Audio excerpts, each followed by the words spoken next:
What's going on, everyone? Welcome back to A Little Dicey D&D. My name is Salvatore Sabraca. I will be your DM for this evening and hopefully forevermore. If I die soon, that'd be sad. But we get to play Dungeons & Dragons tonight, so I don't get to think about that for a while. Yeah, I know. So the next This is existential so crisis. morbid. I'll be your The DM people until love existential crisis. I'll be DM until death comes for Oh, me. God. As it must come for us Yeah, all. as it does come for some. At old age, we'll be fine till then. Yeah, like I said, my name is Salvatore Sabraca. I am your Dungeon Master for this evening and forevermore. As you can see, we've got a little something different going on today. Which way am I pointing? Right over here, you'll see we've got a cute little overlay going on, letting us know about contributors and whatnot. That actually means that this evening we are sponsored by Raid Shadow Legends. Yes. As I'm sure most of you know, Raid Shadow Legends is one of, if not the biggest mobile game on the planet right now. Absolutely amazing graphics for a mobile game. So many different things to do. I'm actually going to be hosting a entirely Raid Shadow Legends devoted stream this upcoming Sunday. Be sure to be on the lookout for that. We're going to be having a little bit of a ball there. I'm going to be doing a whole lot of different things, actually playing the game. So please join me for that this Sunday. We will update you on times as soon as we possibly can. Just be on the lookout for that. So we're going to actually link in our chat right now, our affiliate link, so that you can actually download Raid Shadow Legends. You can do this both on your mobile or on PC. They have both options for you. And I highly recommend doing both, honestly. You can always keep it with you. You can link the same account and play it as you go on your phone or whatever mobile that you have. Or if you're just sitting chilling at home on your computer, you can throw that up on there too. So definitely give that a look-see on the link. It helps us out tremendously if you actually download that. That would be wonderful. You can see just over, other side. Just over here. Once you download that, your contribution should pop up, and should you advance past the tutorial, you get a little extra bonus there too. So definitely check that out. It helps us out, helps them out, and it's just a good time all around. So speaking of finding out what times we are going to be streaming and checking those things out, you can actually find that on our socials. So we're going to pass this over to Garrett as soon as we can switch over to the other screen. And Garrett, you can tell the people about our socials. Well, more than just finding out if there's a change in schedule or anything, which is best found on Twitter. Yes. We also have. Sal, your mic is low or not working. Oh, they didn't hear me at all? It's quiet. I could hear you when I was listening to it, but Oh, well, I'll pull it up a little bit more. How about that? A little bit better? let us know if that sounds better. Let us know if this sounds better, you guys. Thank you. Everyone is quiet. It's okay if I turn it up a little bit. Yeah. Oh, word. Anyway. Before I was so rudely interrupted. You'll have updates on schedule changes and that sort of thing on our Twitter. A Little Dicey D&D, DND, same as it is here. It's going to be that for all of them. Fun fact. We like to post clips or little interesting things that we're doing on Instagram. And if you miss an episode, we have that on YouTube, which. You're good. That's me. Oh, okay. Keep going. If I could stop being interrupted. Sorry. It's hurting his feelings. Anyway, so I mentioned Twitter, Instagram, YouTube. Oh, we also have a TikTok and Tumblr. I don't know what's on the Tumblr. A Tumblr? Yeah, we That have. Did you was know This this? is news to me. Yeah, Tumblr. I've That's been hilarious. there for 6 months. Oh, It's that's my- so cool. I'm I'm getting secret booze Tumblr. all over my hands Beautiful. right now. That's all right. It's sterile. We also have a Discord. Is that your job? To I tell don't them think about? so. What are you talking about? Wait a second. Someone else. Oh, a Discord? We have a What Discord? What a perfect time to Man. transition. What a perfect segue. Tell him. Tell is bewildered. I think my thing is cracked or whatever. I'm Because just I really guess you well. better drink it all at Oh, once. if you gotta, there's more jars out. That's fine. I'll figure it out. Should we Tell us just- about our Discord? Should we just start over? We are in and out. Anyways, that's the end of the stream. Yeah, we have a Discord which we are trying to kind of build from the ground up with this campaign. We got the town square where you can talk shit. We got the meme channel where you can challenge Meme Master Garrett with your whatever meme you got. going on in your head, that's Ponder your probably words. not as funny. You fucking idiots. Step your meme game up. Step up to me, bro. Yeah, get it. We got the art channel where I just today posted the what? Oh, DM drinks. DM drinks. Already. Jesus Christ. We Yes. haven't even started the game yet. I love it. Literally, it's just every time that happens, it's just gonna be like Drinking DM bourbon. spills a little bit more whiskey in the pants. Actually, it's fine now. I don't know what it was. It's Hold your little Firestar hand wine. under it like a teacup. Oh, excuse me. This is Pink fire. Firestar. Actually, I do want to say this before we move on further in our announcements. Garrett makes these really wonderful drinks for us every single time that we play, and they're really wonderful. That's why you can find the DM Drinks channel reward for your gold coins that you will be earning throughout the show. Do not be afraid to spend that on DM Drinks, because I love these drinks, and Garrett makes them wonderfully, so thank you very much, Garrett. Cheers, everybody. Is now? Disgusting. Is now? I tried to ASMR into the mic and I almost died. I do want to say this specific drink actually comes from the official D&D cookbook. It's called the Delayed Blast Fireball. Oh, word. Firestar wine is the alternate name that's in there, and I like it better. Fuck yeah, I love that, yeah. Shouts out to, I guess, Wizards of the Yeah. Coast. Yeah. Wizards of the Coast. Get at us, Watsy. Yeah, All motherfucker. Hey, is it, All right, almost done. We got the art channel where I posted the portraits of our player characters that were done by the incredible Eamon McCormick. I've been fangirling over his work for quite a while now. Oh, yeah. He posts incredible stuff that he adds such life to. That was the first thing I saw when I saw my character, who's a turtle, and I just thought, holy shit, I could have a conversation with that guy in a bar because he's just got that spark of life behind his eyes. So go check out his stuff. He does kind of work in progress videos as well. So yeah, come hang out in our Discord for this very professional show. Yeah. It's super professional. Super So professional. good. Yeah, yeah. We're sponsored now, so we're officially professional. We are, yeah, of course. And now it's my turn. Tell us, Jenna, Okay. what do you got going on? So, that thing that just happened a moment ago when Sal had to drink, it's because somebody spent channel points to make him drink. There are other things that you can spend your channel points on that will influence the course of the game. You can, for instance, gift inspiration or guidance to any player of your choice. You can give disadvantage to Salvatore Sabraca. You can craft... No. Yes, Yeah, you you can. can do that, but don't do that. Yeah, you can. You can create your own NPC that Sal will bloop, drop into the world like a little sim. And, oh, what's the fourth thing? Oh, you can make our sorcerer Wild Surge at any time you want, which is my personal favorite. Arguably the best use of The best your, use, your for sure. channel points. So- Did we mention we can make Sal drink? Yes. So, Yep. if you interact in chat and you spend a little channel points, you could actually influence the course of the game.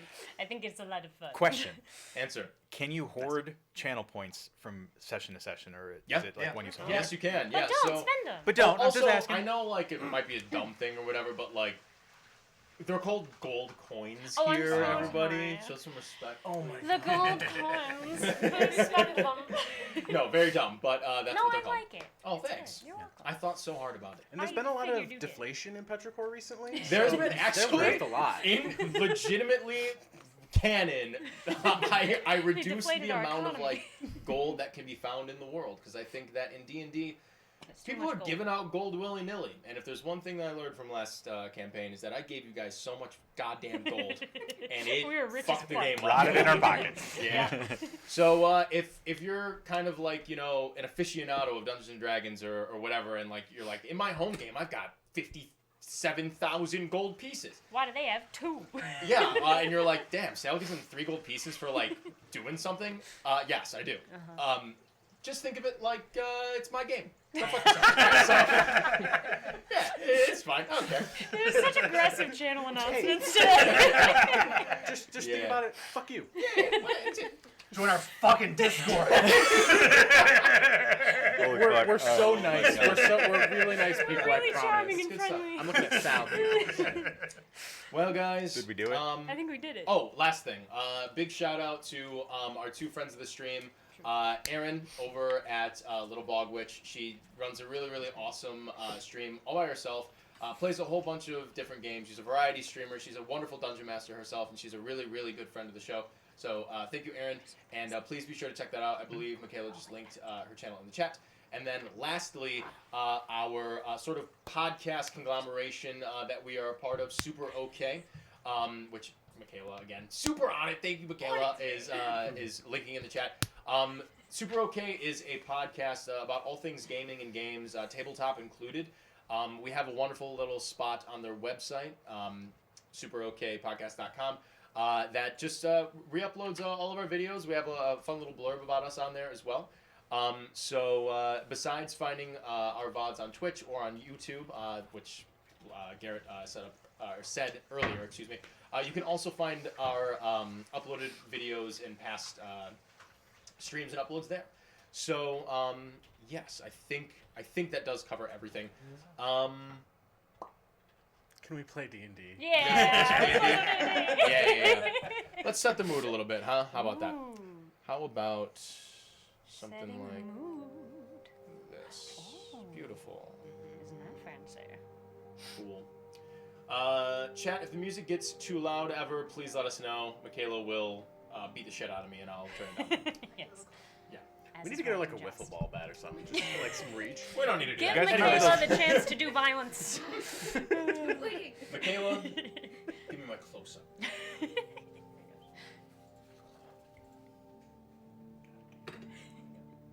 When last we met, a new adventure was laid out by fate and chance here in the land of Naledi. The great Naledian crown, the monarchy and ruling kingdom of Naledi, has been focused on expanding the borders of the kingdom and establishing new trade relations with neighboring continents and peoples. Going so far as to even sponsor individual folk to go out and settle or explore these new lands.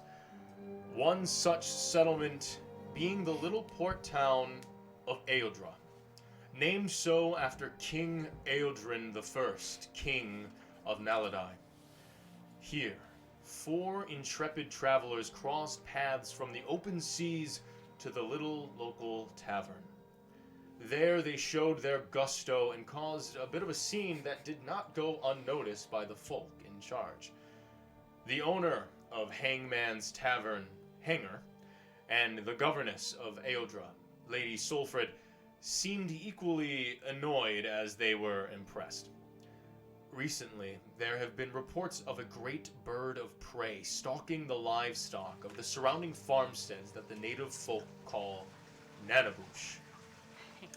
Lady Solfred is prepared to pay you 20 gold pieces for proof of the demise of this dreaded bird.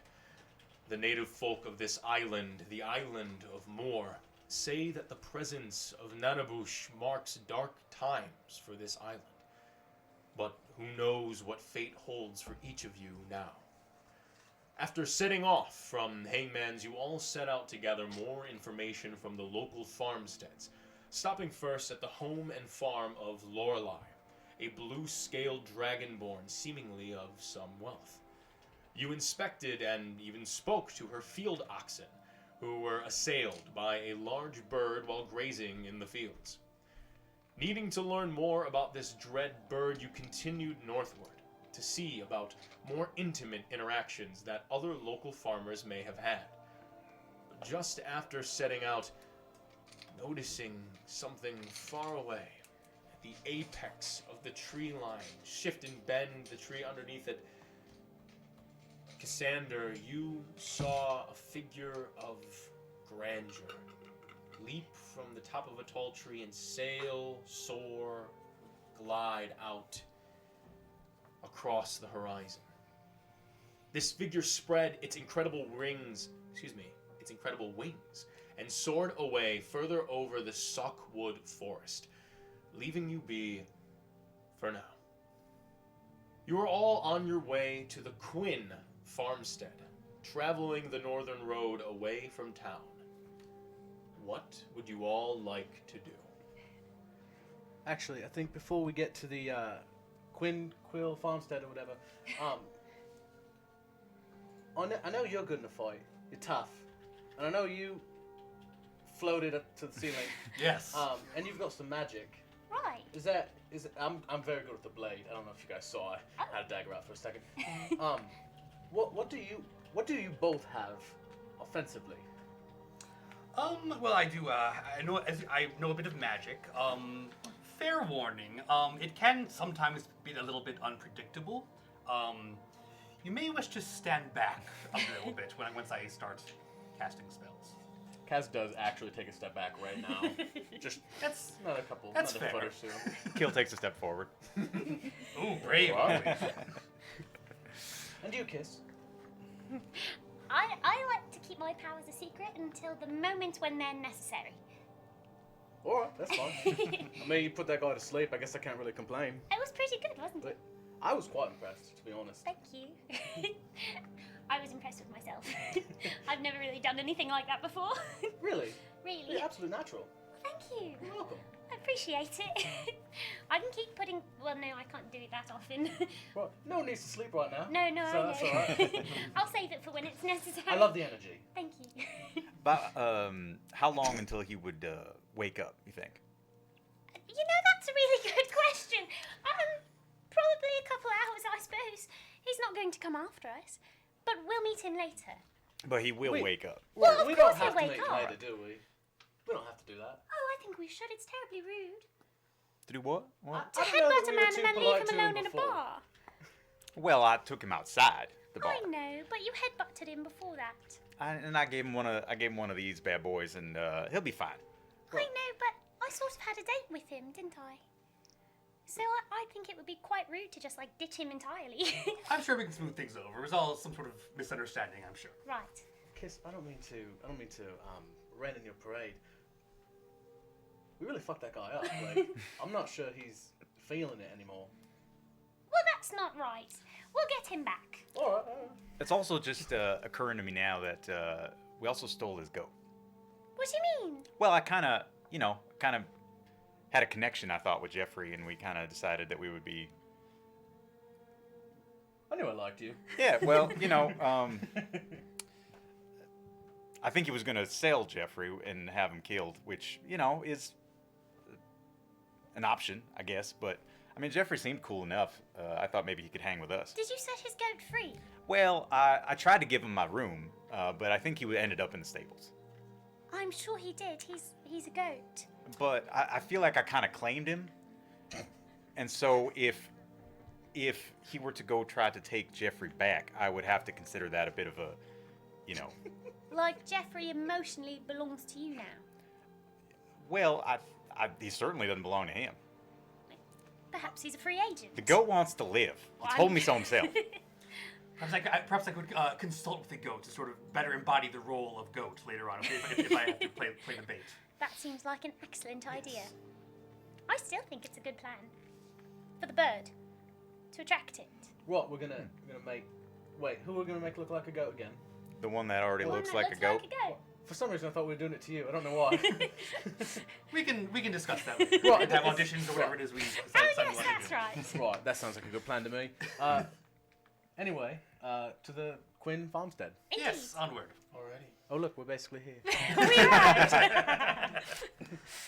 As you finish up this conversation, this beautiful, lighthearted, transitory bit of conversation, you see further down your field of vision a vast, not necessarily network, but just a vast expanse of farmland in front of you. To the left, you can see a handful of smaller buildings just sort of dotted around different farmsteads and whatnot. Each one of them holding a slightly larger building that you sort of mark. You turn around, you see Lorelei's manor as well, and you can get a pretty good assumption that the folk that have settled here and taken up the agricultural genre of business seem to be doing rather well for themselves. It seems as though this farmland in particular is the sole bit of agriculture that provides food and the like for this town here, and who knows what other merchants and whatnot that come through purchase these goods as well. As you continue forward, you come upon one of the more modest farmsteads. This is the one that Lorelei pointed out to you as the Quinn farmstead. Although at this point you see a bit of movement in the fields. Slightly erratic, not anything of proper pace or pattern like, sowing oxen or anything like that, or whatnot, but you can see that there's a lot of, these are wheat fields, you can see that there's a lot of different movement pushing the wheat plants over and about. Everyone go ahead and make perception checks for me. Yeah. No, no. Oh, that's actually gonna be good. 15. 15. 3. 3. 9. 9. 15. 15. My two 15s. You, upon noticing a bit of movement in the farmstead, you try to listen best you can, and you swear you hear faint shouting. It's still a ways away. The farmstead in general doesn't sound like you can't really actually make out really what it is, but you feel as though you can hear shouting and then something almost even like barking. How many like shouts or barks? It's sporadic, and just every once in a while you sort of hear like a jolt of different things. It usually sounds like, I don't know, you could probably guess at least 2 shouts and like a bark or 2 here and there, but from this far away you can't really ascertain. Okay. We're how many feet away? Quite a ways away still. This is further out in the distance. If you had to guess, maybe I don't know, 1,000 or so. I'm marveling a particularly fluffy blade of wheat right now, Of course. which is the only reason I wouldn't hear this. Yes, naturally. I'm like feeling like the last bit of wine left in my glass. Just like, Well, I want to keep getting closer. I want to Well, investigate. well, should we run? What are you doing? Here, there's yelling going on over there. Oh. If you didn't hear, should we run? Yeah, I'm curious. Yeah, let's run. Yeah, let's go. All right. As you begin to book it down the road towards the Quinn farmstead, at this point you can start to see that there are quite a bit more of these shouts and these barks than you had originally expected. You to begin to start hearing it at the 600 feet, 500 feet mark. You're gaining on them now, 400, 300, and you can see as you break through the wheat fields into sort of a clearing where you can see a bit more of what's going on here. You actually notice a handful of humanoid dog-like creatures chasing around what seems to be a young halfling family. Oh no. These seem to be Indigo. You recall the Moorfolk, the native folk of this island, speaking of how they won this island in a war against what they called the Dogmen. And these certainly are Dogmen. As we slide a few of them over here. Oh my. And they seem to be chasing a few people around. I know I'm not facing the mic, sorry, y'all. Project your voice. Yes, of course. Bark, bark. Bark, bark. That's the dog man. Shouting and barking. Ah, you hear it. So authentic. It's so It's the True life. taxes. The dog men are actually tax collectors. Oh, Oh God. my God. Pay your taxes! Oh shit. I'd watch that show. I think it's like those repossession shows, but with werewolves, I guess. Yeah, exactly. Oh God.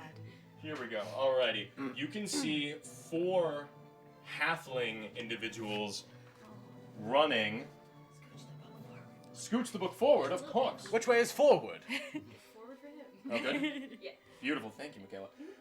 They seem to be in the process of running away, Oh God. except for one of them, Oh.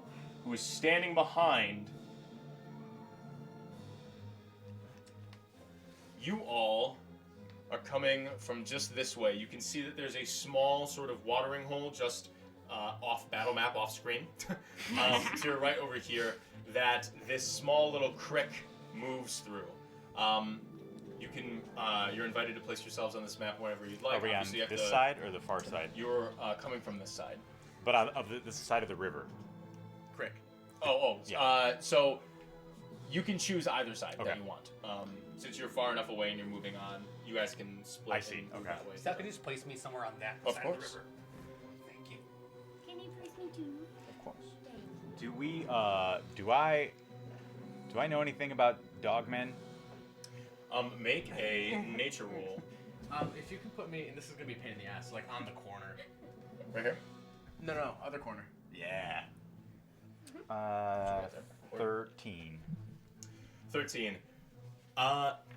You do not know. I mean, you know them more so by their more historical name is Knolls.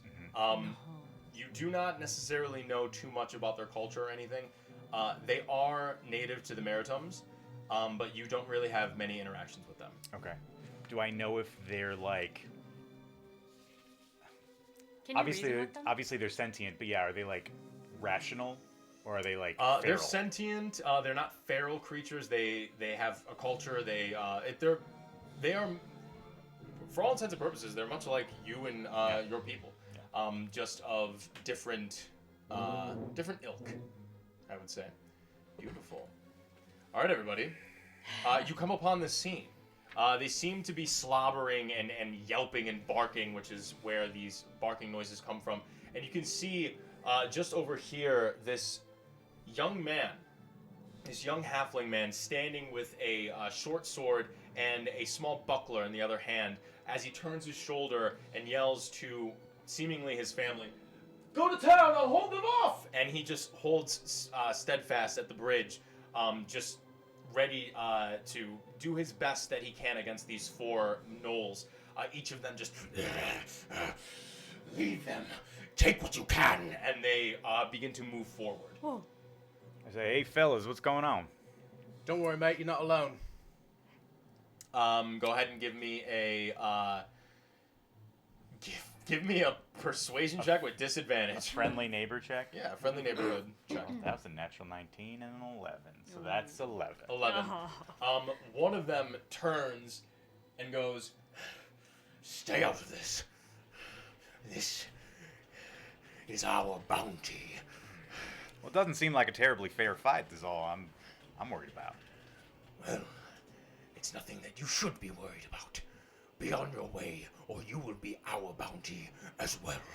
And he turns and he unsheathes an arrow and knocks it towards the young halfling man with the buckler. I would like to rush forward and take a slash at this guy as he's starting to aim at the guy. Okie dokie. What is your speed? 30. 30. You easily make it up to him. Yep. I would like everybody to roll initiative, please. Here we go. Oh, that's not It's not good. It's okay. Alright, give me just a moment and I will set you all up. All right.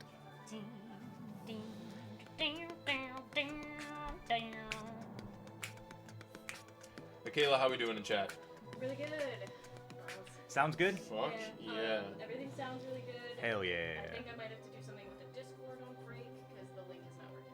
Oh, the link to the Discord's not working. Sorry about that, everybody. We will definitely get that fix fixed to you as soon as possible. As soon as we finish these gnolls. Yeah, but you know what?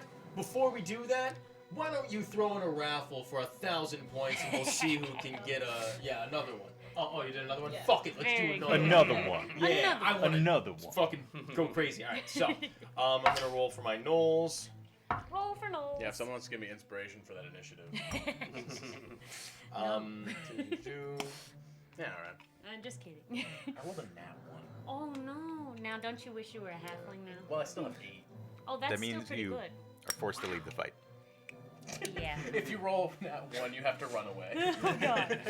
You are Okay. beset by fear. Plus 7 20 to 25. I get to add my charisma bonus. 15 to 20. 10 to 15. 13. 14. Okay, 14 for Indigo. Oh, these are our highest initiatives. Aaron won the raffle, guys. Arrow on the raffle. Hey. Blessed. Very good. Gonna get fucked up. Okay, and then Kiss. Almost Rotage. My 5 to 10? 8, baby. Oh. 8. I got 7. 7 and 8. Wonderful. Kaz. Crush. And Kill. Alrighty. At the top of the initiative, I will take this more as not necessarily a. We should start a folk duo. I mean, he kind Kiss of and knows kill. and he sees you coming. I will actually say that this is not necessarily a surprise cute. attack. Sure. So I'm just gonna actually start in the initiative. Yeah, that's fair. Cool. I understand. Beautiful. I hate it, but I understand. That Knoll, however, does not get the knocked arrow back at this point. He's going to turn towards you, and he's actually going to attempt to, now just sort of seeing that you're up in his face, he turns towards you, and he drops his bow and arrow, and he reaches in his side, and he pulls out a dagger of his own, and he lunges at you with it. Sure.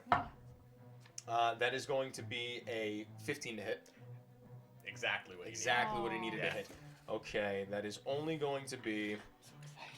It's the first real combat, Yeah. really, technically. Not first initiative, but still. That is going to be a 4 points of piercing damage to you. Okay. And he is going to use his bonus action to shift.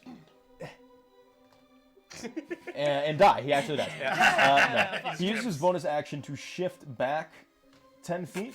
God damn. Which you unfortunately do not get an opportunity attack against. I actually don't need it because I have this nice reaction where I point at him and I go, "You're gonna regret that, mate." And then he does burst into flames. Oh, you're using a Hellish Hellish Rebuke. Hellish Rebuke, Oh. Incredible. I believe I have to roll dexterity save, right? Let's see. I only wrote down how much I actually need. Yeah. but I it is- believe it it's is a dex dexterity save, and then if I save, I take half this. Let me Oh, find out okay. what the save Good is. call. Yeah. And it's 3d10s? Yeah. Yeah, Hellish Rebuke so is it's great. a 13.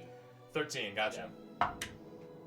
It's a natural 14. on my roll. 16. So I take half this damage. Cool. So your total would have been 16 down to 8.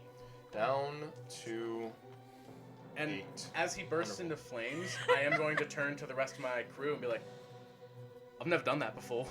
Holy shit. Never. Well done. That's brand new to me. That's really cool. I'm gonna do it again if I can." And I'm gonna point me like, "You're gonna regret that, mate." That is the end of this Knoll's turn.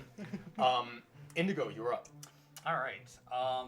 I'm gonna Excuse me. cast a Chaos Bolt, Chaos Bolt. level 1 Chaos Bolt at the. Alright. Is that a torch that one guy's holding? Yes. I'll aim it. That's range 60 feet, so I think I can hit him. Oh, you certainly can. So yeah, that's. Yeah.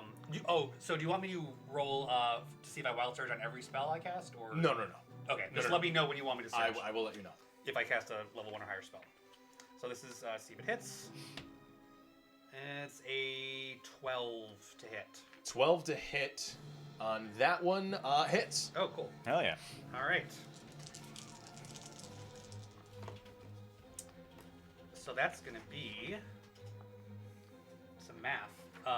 17 damage. 17 let's worth of make damage. it psychic damage. Psychic damage. Okay. Damn, 17 points of damage. Holy fuck. I roll pretty high. Yeah. Okay. As you conjure this chaos bolt in your hands, you condense it into a single mote in your palm, grab at it, and you actually just sort of lob it like a grenade, which you don't know what that is. But like a real world grenade, it just sort of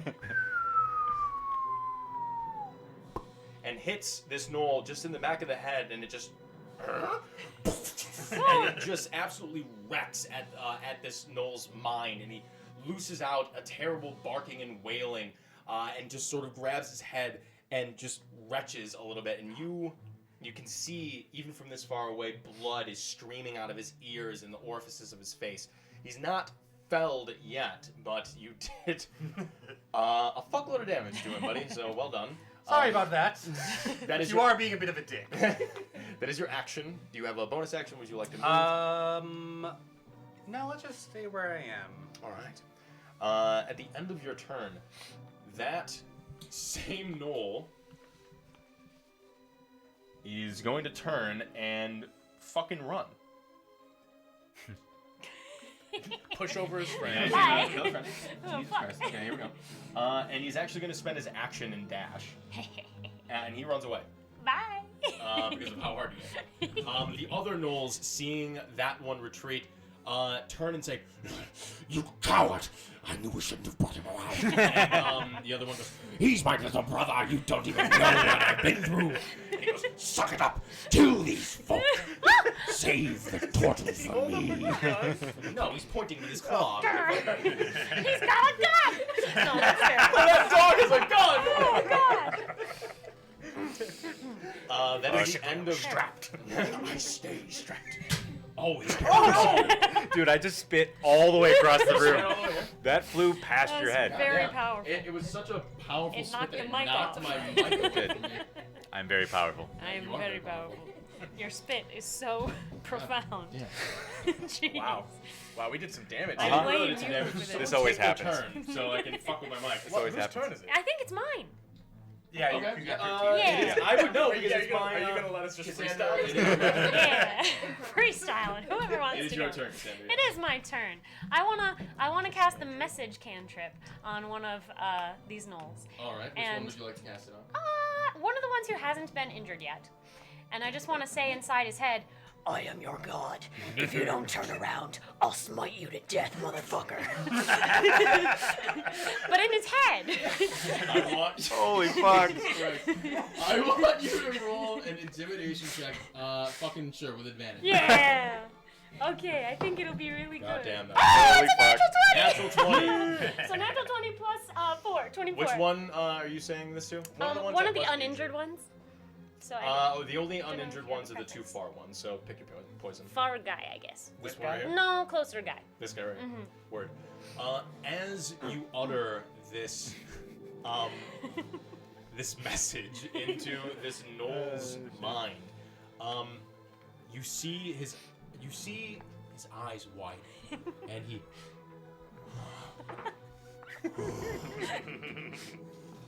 Enoch speaks to me.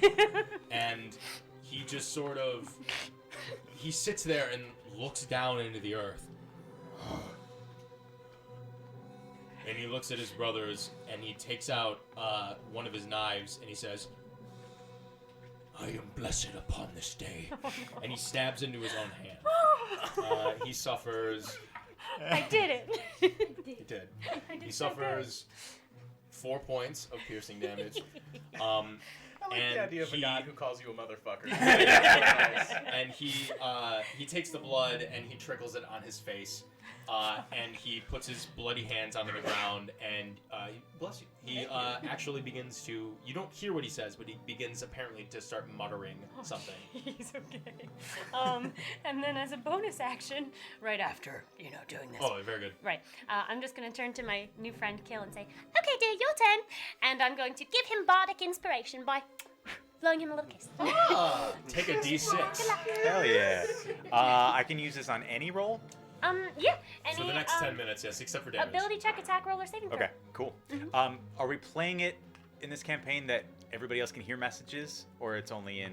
Oh, I think it's only in No, the actually, that Knoll's would be head. the only way. To Right, right, Yeah.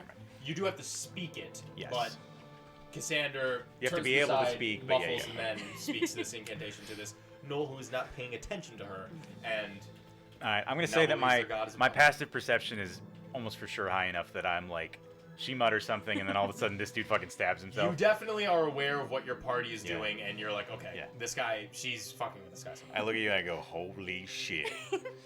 And okay, so I look at this kind of head Knowles, the one with the axe, right?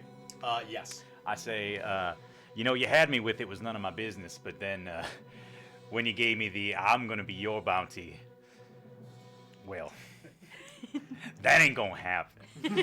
And what I'm gonna do is I'm going to cast.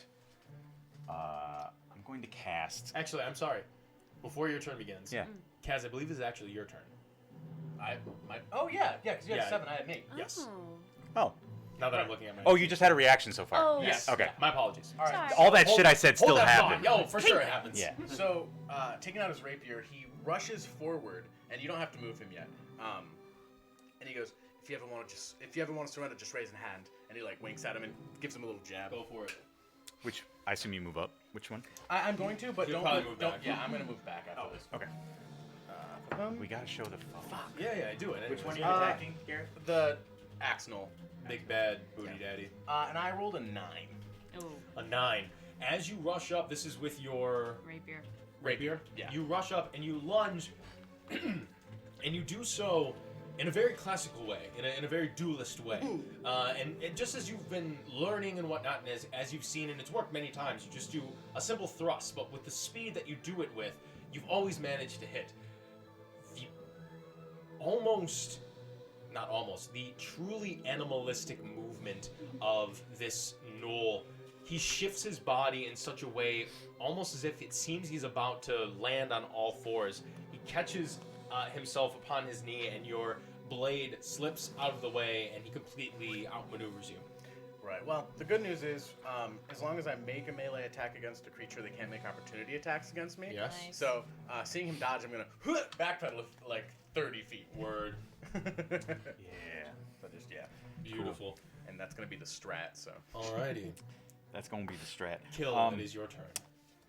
Do these gnolls look like fucking jacked and strong, or do they look more like lithe and nimble? The one that is currently hands on the ground looks a bit more lithe.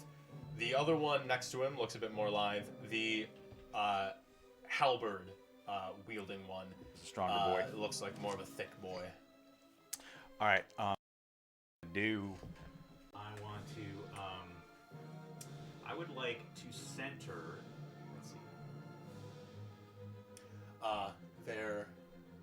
Your camera has fallen ill, everybody. Ours? Oh. Yeah, yours. What did we But no worries. All we have to do, we're just gonna do this real quick. Hover over to the player's cam on the right. There you go. Right click it. In like half an hour. Good. Go to properties. Yep. And still then deciding your just strat. deactivate it real quick. You still deciding your strat? And then you can activate it as well. Guys, a 2004 Honda Civic just There we joined go. our Discord. Nice. Oh hell yeah! I actually believe that is my buddy Matt. Nice. You should be. If It the should be name's a good. 2004 Honda Civic. Great. I really enjoy that. He also won a raffle, so. Hey! Nice job, Congratulations, Matt. Matt. You can Take it find over. our channel points in the channel points link. You can do a lot of fun stuff during combat. They're still not working right now, but I'm manually keeping track of them. Oh, word. Thank you. Yes. Matt, continue. Come on, Matt. So I'm going to cast Spike Growth. Spike growth. Ooh. Wonderful. Yes, and I'm gonna center it Man, I love basically. druids. I'm basically gonna They're cool center as it on like this boy. Okay. So it's gonna stretch. It's 20-foot radius, so it's pretty big. It's gonna basically stretch to the bridge. Okay, perfect. Statue's there. Yeah. So it's basically gonna stretch to the bridge. Great, so it's going to cover all of them. Yeah. Awesome. Yeah. So go ahead and explain to us what spike growth does. Yeah. Let me just, if I may, let me just go ahead and mark the center. So Oh, I can certainly. Kind of track it. So we're gonna say Cast 1, today 2, in episode 2. That might. I'm just kidding. I would genuinely quit. He won't. He's not gonna die. Put it. He's gonna be Sure. fine. I'm taking the cans. Yeah, We're done. He's gonna live for 3 So, years. what spike growth does is You don't get to decide. I've selected a does. point, and the ground in a 20-foot radius sphere starts to twist and morph as basically like thorny vines erupt from the ground, creating difficult terrain. So movement inside those spaces costs double. In addition, anytime a character enters it or moves 5 feet within the space, they take 2d4 damage per 5 feet they travel. Ooh. Yeah. Ooh. Yeah. That's a great spell. Any saves or anything like that? There is no save. There's no save. And it lasts 10 minutes. As I do this, I kind of give my staff a couple pops on the ground. In fact, I give the pecs a couple pops as well. The turtle stripes start to glow and emanate that kind of bright, hot pink glow. And I just kind of have a smile on my face as I maintain eye contact with the leader over there. Gotcha. Well, that's still I the say, brains of my come play. get me. Is that going to be the end of your turn? That is gonna be, let's see. But I would like to. Yes, that's gonna be the end of my turn. Alrighty. Seeing the spike growths on the ground, the halfling gentleman that was protecting his family is going to turn over to you all and shout, "Thank you, strangers! Is there anything I can do?" And he just sort of like stands there with his shield and sword. He's going to hold his action for you to command him to do something should you all see fit. The rest of his family is going to continue to flee actually towards you guys. We're going to get about there. And the gnolls are going to take their turns now. Just keep yourself safe, otherwise they're going to turn you into a quarterling. Perfect. That was in the quiver. Pulled it out, knocked it back. I suppose that means take the dodge action, maybe run away. It's like the dodge action. The knoll that's I will- praying on the ground. Yes. Sorry, I forgot to say this, but I would like to sort of move just outside the range of the spike growth, so that would put me like 1, 2, 3, probably right about here. Gotcha. The Wild magic surge. Wild Magic Surge. All right, far Jamie. away. All right. Let me hold on. Let me No, look I'm up right your. next to it. Let me look up your table real quick. I should probably just have this always on hand. Go ahead and roll your d100. 37. I'm sorry, 31. 31. I don't know why I'm relieved. I don't know Oh, what that mean. 37 was a bad one. That one felt unlucky, I 37 guess. was the everyone dies. Oh, no. No, what is it? Oh shit. No, don't look like that. Wild Magic Surge. 31. Yes. No. You feel your body. You feel like a weird sensation in your gut for a moment, and you go, "Did I have too much wine?" And then you just. And you disappear for a sec. All right. Anyways, so do we know who redeemed that? Oh, it was Alex. Thanks, Alex. Anyways, Indigo disappears for a second. The gnolls, the one that's preying on the ground right now, is going to just sort of turn to his brothers and, seeing the spike growths pop up, is now going to say, He's punishing us. Even the earth comes against us. and the large one is going to turn to him and say, You fucking idiot. The turtle did this. he turns and he says, I'm coming to get you.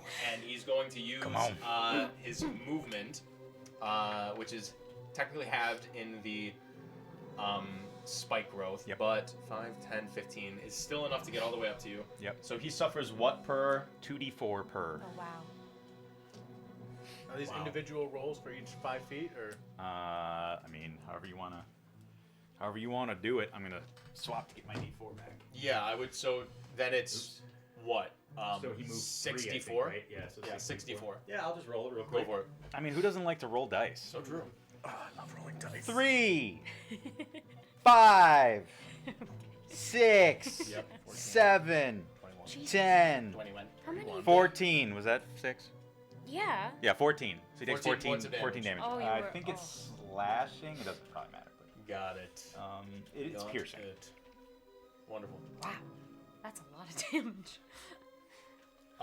The spikes slam into his calves and through his ankle and feet and whatnot. And you can see he's just fucking moving forward. He is beefy. And he is going to use 2 attacks against Come you.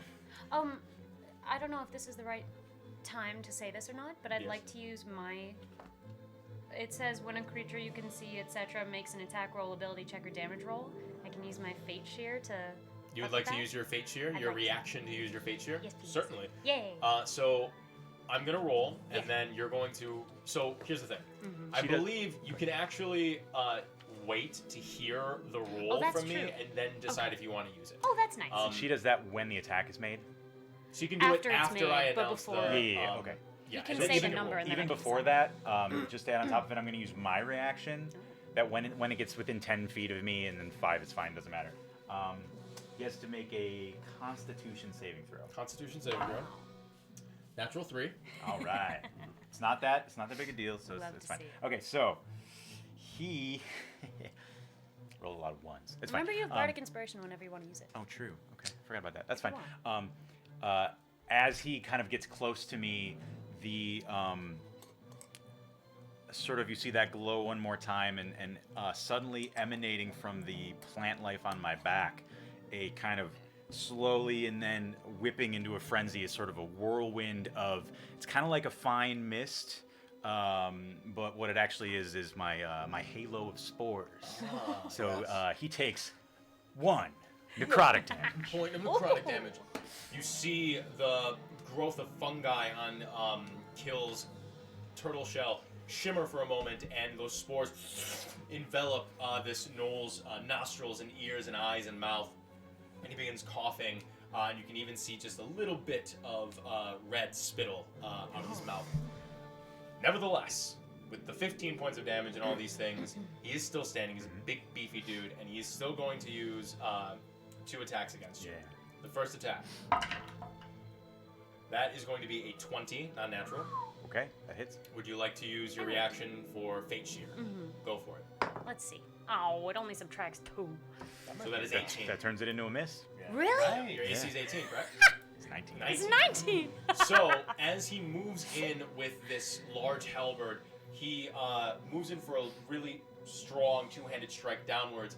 And Cassander, you reach into your pocket and you pull out one of your cards.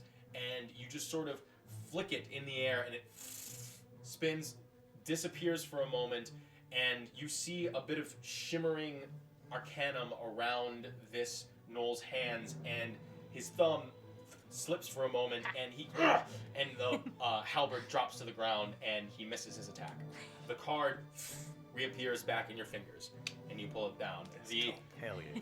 The Knoll, frustrated again, nothing can save you this time, and he is going to use his second attack against you. That is a 23 to hit. Oh. Okay. You've used your reaction, so you can't Fate Shear once again, but I believe that will hit. It does. You are going to suffer Boy can swing an axe. quite a bit. You're going to suffer 11 points of slashing damage. Okay. I'm gonna make a Constitution save. Yes, for you the, will, for spike the growth. concentration. Where's my fucking? There it is. Okay, saves. Saves, you maintain concentration on spike growth. Roll 21. If he ends his turn in the spikes, does he take damage? Only when you enter or when you move. Take 2 shots, because we just got a redeem for DM drinks. Take another. Okay. Who did it? Right in a row. The 2004 Honda Civic. Yeah. Thanks, man. Hell yeah. Before Honda Civic made you drink a shot. That's pretty incredible. It's so funny. It'll never not be funny. It'll never not be funny. I think that's fantastic. Very good. This is really good. Right? Yep. Better than He said Fireball. with a look of pain. I love it. He likes hot things, remember? I do like hot things. True. Who among us does not? It's good in the Coke. I'll say that. Right? Yeah. Nice. Go. So, that is the end of this Knoll's turn. He's going to stay in your melee range. The furthest away Knoll is going to... It goes up to here, right? Up to the homie? Yes, it does. He's going to take out a short bow.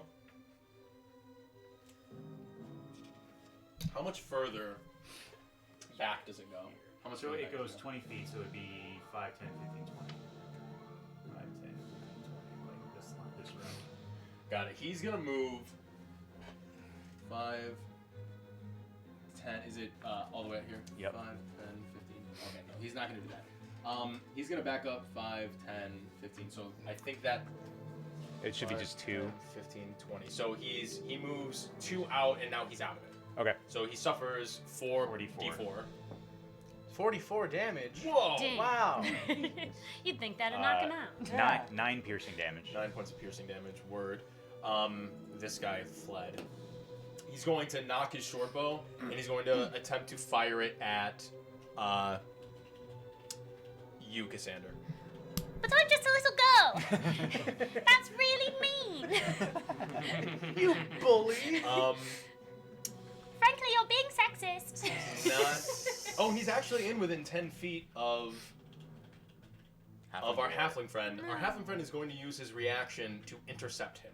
Oh. So he is going to impose disadvantage upon this attack, and he's going to get to move 5 feet towards him, which is actually outside of the thing because Nice. he's 5, 10, 15. He's just outside of it. So Didn't he take the dodge action?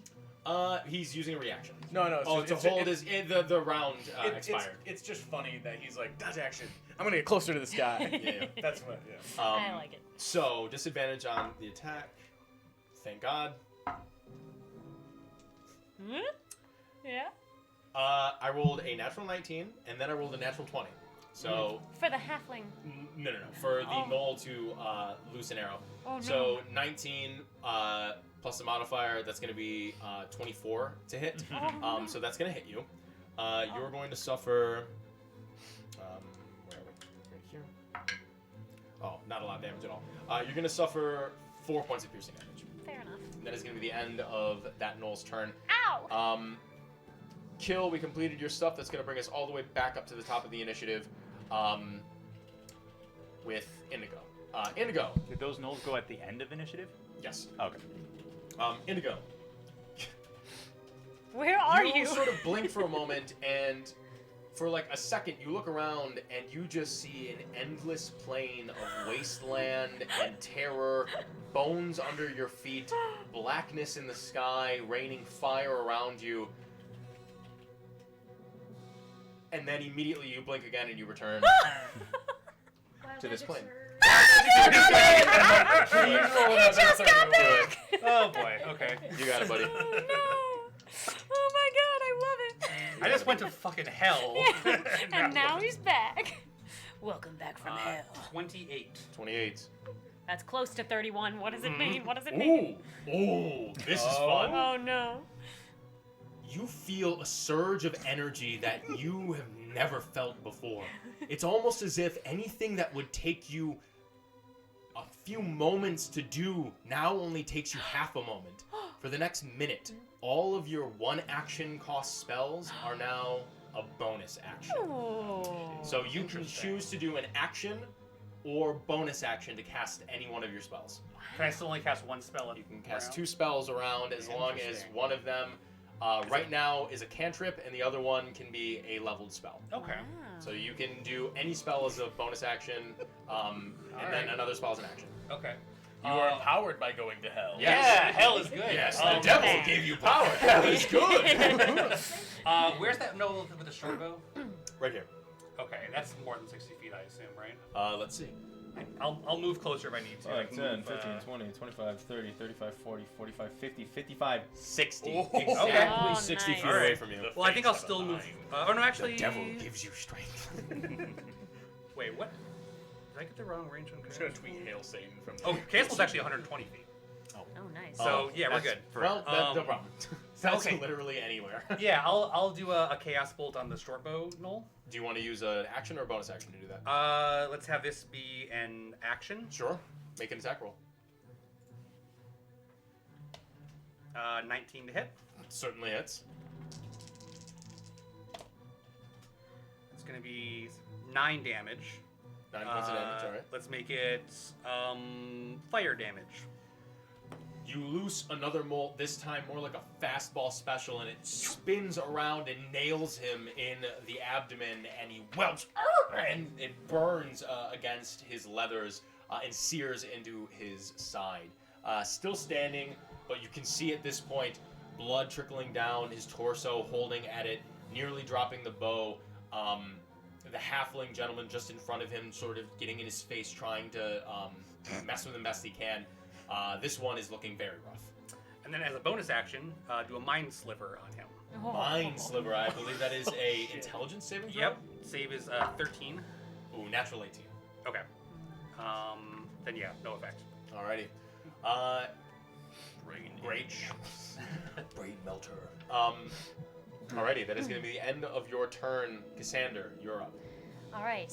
You said that's not really like a river; it's more like a little creek. More like a crick, yeah. All right. Can I wade like into it just so I Certainly. can get a little closer Yeah, to one of these absolutely. knolls? I basically just want to be within 30 feet. Of You one of are them. up to your chest in water. Fair enough. I would like Which to. is like everybody else's like thighs. Yeah. I would like Treading to. water. I want to call across to the nearest knoll. Yeah. Hey, what do you call a psychic halfling who's escaped from jail? A small medium at large. And I cast hideous laughter. Didn't you make this character based on that pun? Definitely not. You're saying Tasha's hideous laughter. I believe there's no save, So. right? I think it just happens. I don't Oh, remember. my thing has listed a wisdom save? Okay, Yeah, it's a great. I don't know if that's correct. There's something else that. Oh, it's hypnotic pattern. Yeah. That is oh, no maybe save. that's Well, what it is. no, there's a save on that too. What, for You're whatever just a reason- fucking idiot. Well, I don't know. That's right. To be fair, mine, That's right. I forgot. I'm an idiot. There's no save round after round. That is That's correct. right, when I took it, I'll yes. say this. There were two things. It said hideous laughter or Tasha's hideous laughter. I just picked There's hideous laughter. no reason. There's no difference. I- Yeah. what It's if good it's that you the save picked thing? hideous laughter because No, Tasha there's a does not save. exist in our world. Well, Yes. then it's my hideous But in the laughter. in the Wizards of the Coast world, Inspiration for Kiss. inspiration for Kiss. Thank you. Amazing. Aw. I will allow you, should you want. I have not rolled the. I have not announced this roll that I just made on the Wisdom save. I will allow you to use that inspiration to impose disadvantage on this roll. If you I'd like to. that's too bad. Aw. I still make it. What's the save? What'd you roll? I rolled a 13 plus 1. Oh, 14. it's a 13. Unfortunately, this dog man does not burst into hyenic laughter. My joke was very funny. I Uh, certainly liked it. Well, thank you. the dog man fighting Kill turns to you and goes, It was shit. and then continues. Now that hurts my feelings. Good. And Hey, keep it right here. And I want to use my bonus action to inspire cast. cute. With Bardic Take a Inspiration. D6. I believe you've used the entirety of your Bardic Inspiration now. Just two. You used Fate Shear. That also uses Oh, Bardic that Inspiration. you're right. You're right. I've used So three. you are out for either the day That's or until true. you take another short rest. I Till, don't remember off the top of my yes, head. till the rest. But, good to know. Till Sandra, rest. at the end of your turn. Kaz. Well, you be nice to that little girl. And I'm gonna just run up and like get him with the rapier. I'm gonna stab him. Do you plan on attempting to run back? Yeah, probably will. Okay, well, we'll see. We'll move you if need be. I am gonna use that inspiration right now, Right now. which is good because I think my total is fucking 10 with that. Unfortunately, 10 is going to miss. Can I? Use your bardic. Oh, you already did. That's what that D6 is. Oh, you rolled pretty Can I- bad. I mean, Wait, aren't you a rogue? Don't you have advantage when your allies are attacking something? do I have advantage? I thought it was just sneak attack. No, but you have advantage Well, who did you attack? when your No, no. allies are engaged. Sneak attack is activated when you have advantage. If your allies are fighting, you gain sneak attack without advantage. Oh. Yes, that's what I figured it was. Oh. He still has to hit to do sneak attack. I mean, I can That's so unfortunate. can I bonus action to dual like 2-weapon fight and try to take a stab with my dagger? And I'll then- allow it. Cool. Yeah. You have to use half your movement to draw your weapon, though. That's fine. I mean, I moved up. That's gonna end my Yeah, turn. it's It's fine. next to him then. Yeah. But whatever. I just fucking want to do this. Hell yeah, brother. That is a nat 1. You're going to dice. Oh no. Ooh, natural 1. I'd like you to roll a D100 for me. Oh no. Oh no. 4. 4. Wait, you don't get to go back. As you lunge forward with your dagger, the gnoll, again, with this animalistic movement, reaches down with his sort of clawed hand, grabs at your wrist, and wrenches it to the point where you drop your dagger on the ground and he disarms you. Just the one. Wow. Right. Oh, you're getting it in the throat next time, mate. I will take all of you on. And he turns to one of his companions and says, Get your ass up! and he is going to, at the end of your turn, use a villain action. What the hell? Bum bum. What is that? A villain action? What's that, you say? What's a villain action? It's my homebrew type of action. I don't think that things outside of legendary creatures in Dungeons & Dragons get enough to do in between turns. And so to make it more fun, I basically give quote-unquote legendary You're second actions after to the lesser creatures, and I call them villain actions. They're a little bit less potent than like a legendary action or whatever, and they can only use them under certain circumstances. What a great idea, boss. Thanks, buddy. Right now I'm going to kick your ass. He is going to command. Come at me, bro.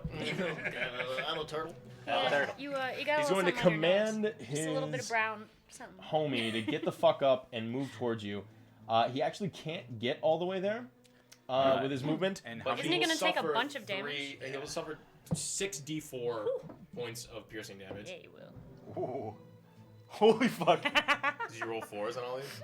Pretty much. God damn. 21 damage. I rolled all Nice. 4s and 3s. Christ alive. Okay. 20. Does that just Jesus. Okay. He. Yes. Now's Are the they time. redeeming an NPC? Yes. Alex is. Alex is redeeming an NPC. She's got so many fucking. Yeah, perfect. Perfect. Yeah, sure. Does he have? Yes. Yeah, tell me what it is. What's our NPC? His name is Hadrock Oakhelm. Hadrock Oakhelm, got it. He's a dwarf. Mhm. He has a Jamaican accent. Oh. He is a male, and he has no sense of personal space. Oh, Alex is using this ability very well. Live to regret. Yeah, alright. Jesus Christ. That's this is gonna be that's so George bad. Harrison. Who did it. Yeah, that's George Harrison. Okay. Hashtag problematic. Get in Yeah, the chat. that's gonna be so bad. Okay, so Hadrock Oakhelm, the Jamaican dwarf. Word. So, He just rises out of the creek. I've been here the whole time. What's going on? Just taking a nap. With my offensive accent. he also wears Old Spice. That's good to know. So, the knoll The perfect time. just absolutely Hey, Mom, treks you're making me through- crazy.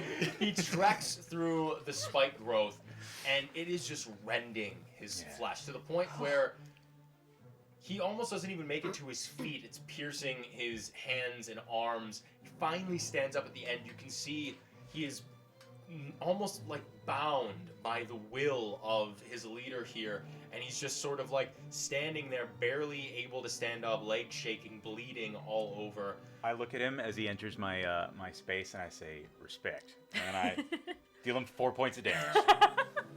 This knoll, as he finally stands, reaches behind him, grabs his scimitar,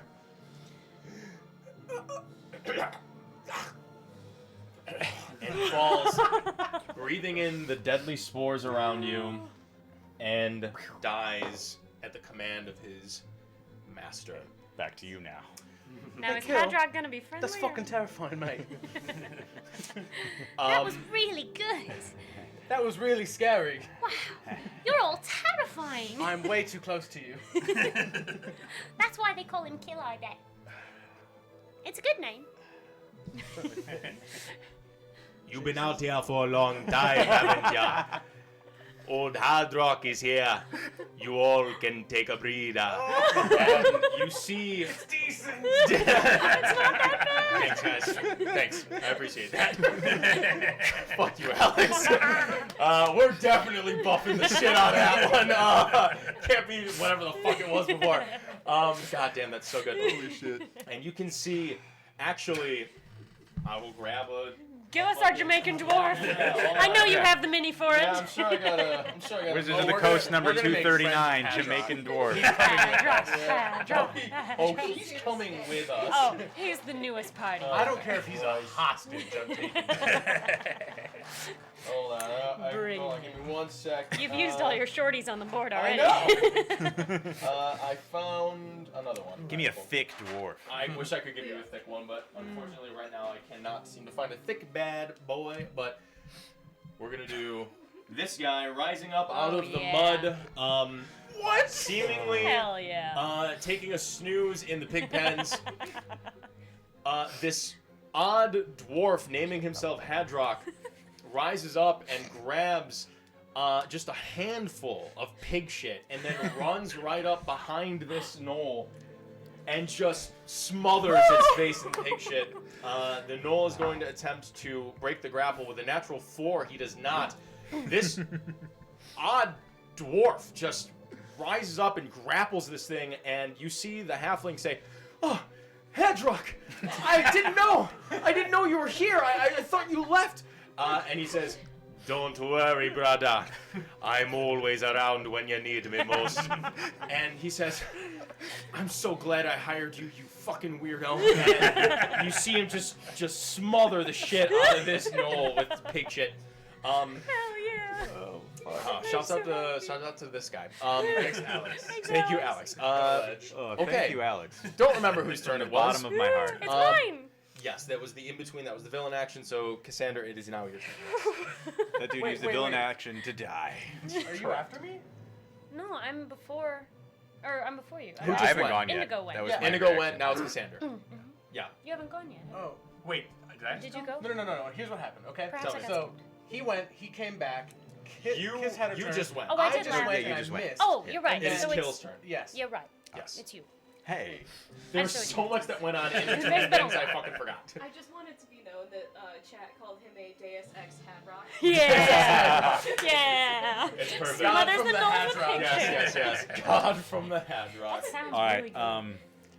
I'd name a band God from the Hadrock. Yeah, I would too. Here's what I want to do. I don't drop my gaze, but I take a little a little crouch, and then I spring from my crouch. I do like a fucking somersault, and I roll into this boy. Fuck yeah. Yeah. My bonus action. I believe I have to make a save. I don't remember. Is there a save?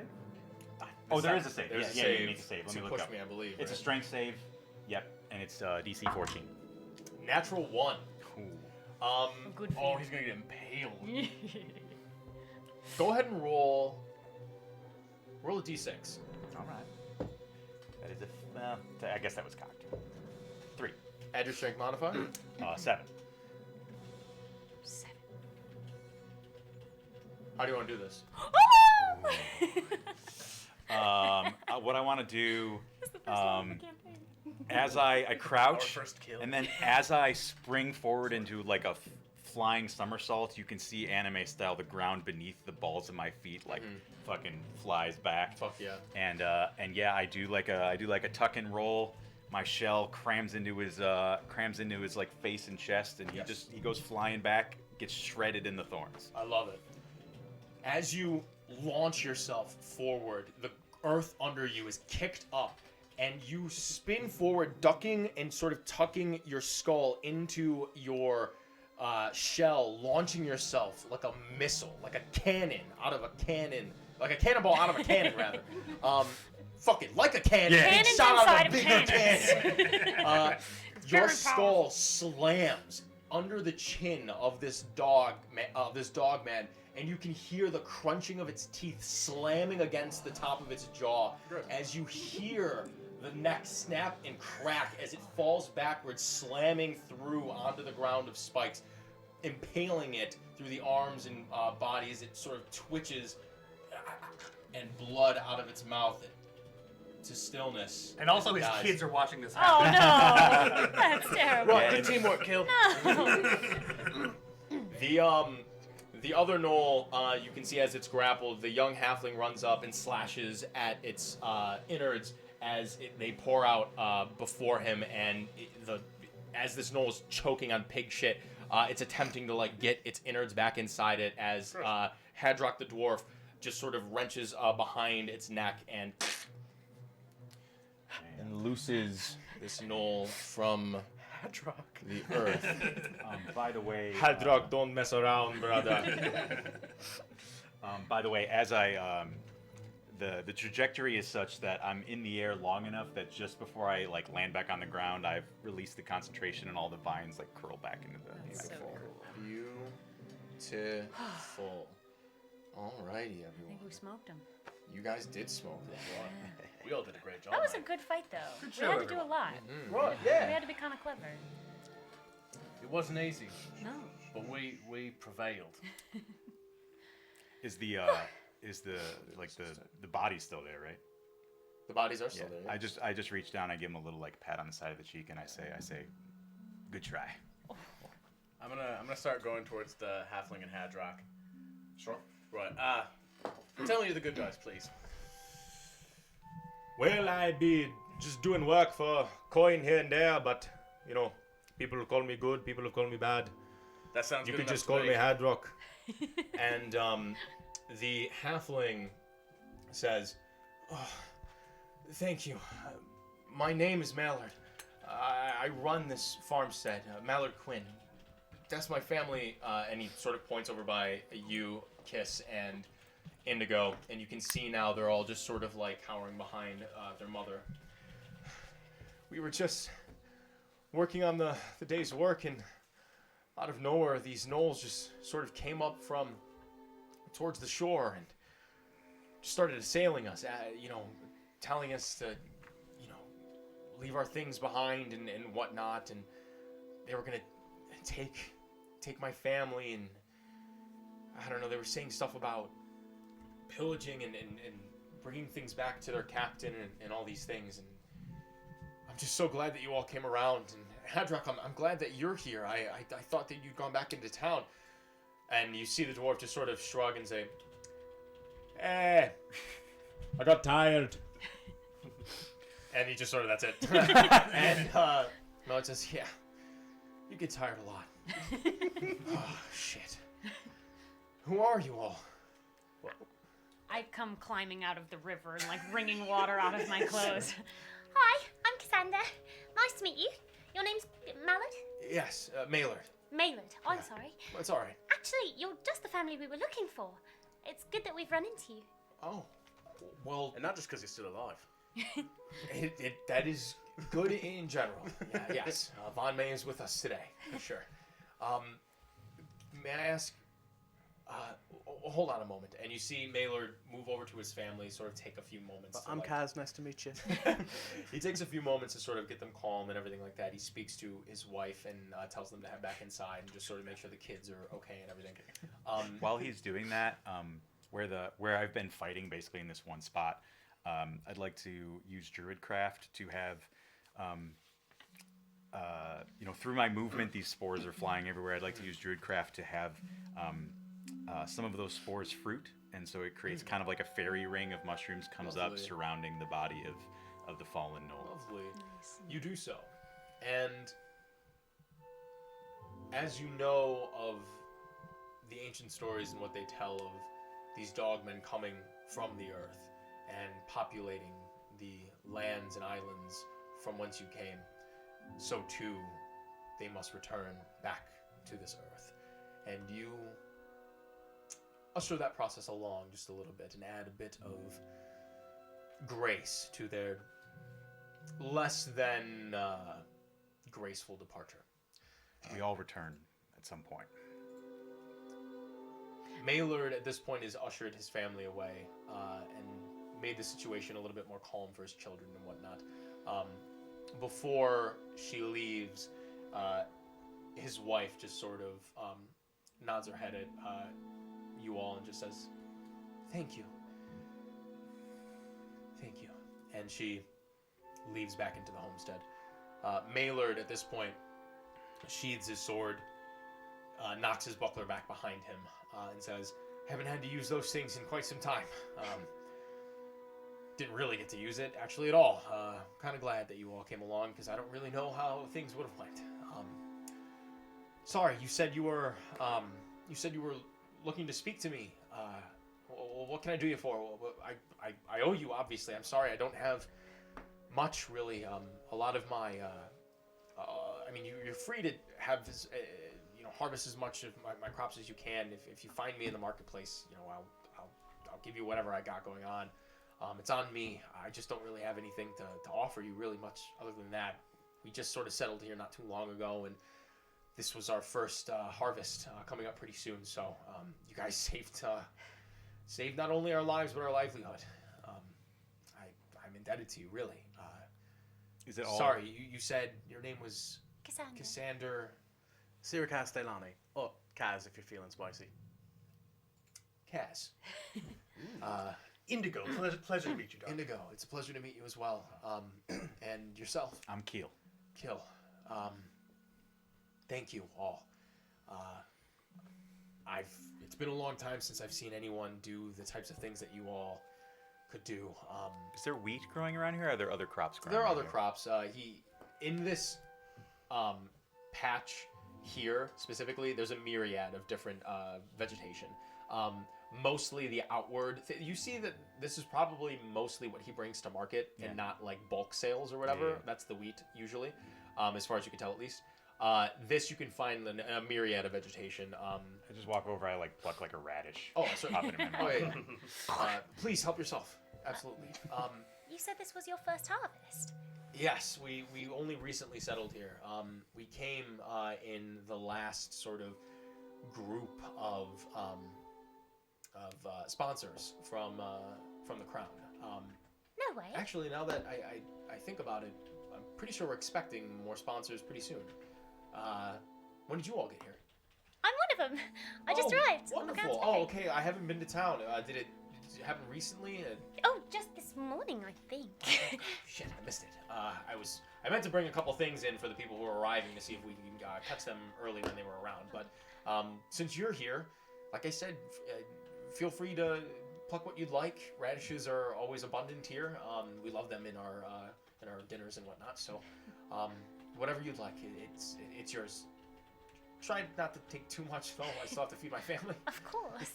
Thanks. Actually, I think we were hoping to ask you a few questions, if that's all right. Sure, I'm all ears. What are you inquiring of? Right, so we're looking for a big bird. It's not a bush. It flies. It takes away livestock. Yes. I don't know whatever you called it. Not a bush. I don't know what that is. It's but not if a you're bush. looking- I think it was Nurglebush. Nurglebush. My apologies. Narmnabosh? The Nargahide. Nagahide. I ate another radish. Yes. Big bird takes away If you're livestock. looking for, or if you're looking about the bird, yes. Unfortunately, I mean, today our luck has turned around, but recently we've had kind of a string of bad luck leading into this attack. Really, it seems you all have marked the end of that, which is great. But after we settled here, I purchased some sheep from some of the other neighbors and whatnot that grow livestock, so that they're good for the agriculture and whatnot. I just picked up the pig, but I was trying to breed and sort of cultivate a little bit of a herd that he can eventually I would turn over for profit for to sell at market and whatnot and all these things. But my 2 sheep that I had recently purchased were lifted off. Did you see them get lifted off? Yes, I did. Oh. I reported this to the lady governess. God bless her. She's wonderful. But there are a lot of things on our plate, and honestly, I didn't really expect much of anything to come about the report, especially because I didn't really have anything to prove about it. And it's kind of a tall order to ask for when you just kind of come into town saying that your 2 recently bought sheep were lost by a giant bird. But it's true. I was out getting ready to just sort of trim them up a little bit. I like to do this at around dusk, just right before they go to sleep, just to check up on them and whatnot. Take a look at the pens and just do the end of day chores before I tuck the kids in and everything. And when I walked out the door, I started heading over and I saw this great figure in the sky, just sort of circling, larger than anything I've ever seen from that far away. At least that's what it seemed like. And I got a little nervous, but I thought, well, it's probably just, I don't know, something. I tried to steel myself, and I started to head towards the pen where I keep the sheep. It's out in the open and whatnot, so they can get some fresh air and all that stuff. There really isn't any, predators or anything as far as I knew at the time. At least that's what, the settlers told us and everything. At least, really, they keep to the forests and all that. So, I mean, to my surprise, that figure in the sky began to just soar down at incredible speeds and just lifted both of them, one by each of its talons. And these are full-grown sheep. They're not lambs or anything like that. It just lifted them off like it was nothing. The wingspan was enormous, like, I don't know, 20, 30 feet or something like that. Crazy. I mean, I don't know. That's just an eyeball's guess. And, I mean, I'm not ashamed to admit I bolted right back inside. I didn't really catch too good of a glimpse at it. The craziest thing is I'm certain it was a bird, but it almost looked... besides the size, there was something about it that didn't look necessarily natural, like avian. You know what I mean? There was something about it that was just... I don't know. Besides the size, different. I see what you mean. Yeah. We've heard rumors. I don't mean to be a gossip here. But we heard rumors that your daughter may have gotten a good look at it. Is that any truth to that? Yes, she was with me. and she did not flee like I did. Is he? Can I roll insight to see if he's more like proud or like ashamed or like, yeah, what his feelings on that? Sure. Yeah. 14. 14. You ascertain there's probably a reason why he didn't bring that up. So you can make your inferences beyond that, but he probably didn't bring that up for a reason. So, and he says, we talked about it afterwards. I don't know if this is true or not. She's just a kid, so. How old is she? 8. Oh. Yeah. She's a bit shaken up too, so I don't know necessarily if. I don't know.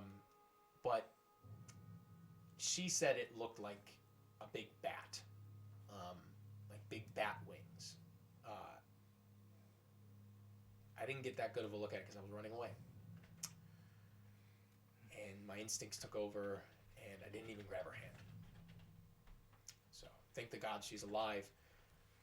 I told myself if something like that ever happened again, I would stand my fucking ground and I would do what I had to do. And honestly, again, thank the gods that you guys came around, because I don't know if I would have been able to do too much against those gnolls. So. But you were doing the brave thing. We saw you. You were standing up against them. I was just doing what I should have done before. Right, absolutely. On the bright side, it sounds like you're raising a warrior. I don't know. I mean, she's a super tough kid. I thank the gods the war's over, you know. So, but she's strong. She's great. I give him like I try to give him like a comforting like slap on the arm, but I'm like way too strong. Yeah, he's like, oh. And he just sort of steadies himself. Thanks. And he sort of rubs his arm a little bit. Ooh, I'm gonna grab my dagger real quick. Sure. Quick question for you. Yeah. Kind of like a DM rules question. Word. I have a spell that allows me to name a plant or beast and see if it's within 5 miles and in what direction. In this case, I'm not certain if sometimes when the D&D rules say beast, they mean literally a beast, and other times it might just be like a creature. In this case, do you think it's like a beast? So generally, you would look at like the creature's classification. Right?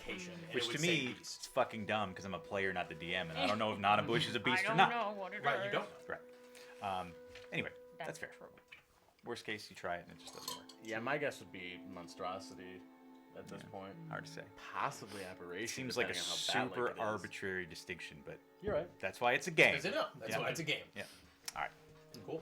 Anyway, actually, at this point, I will just kind of like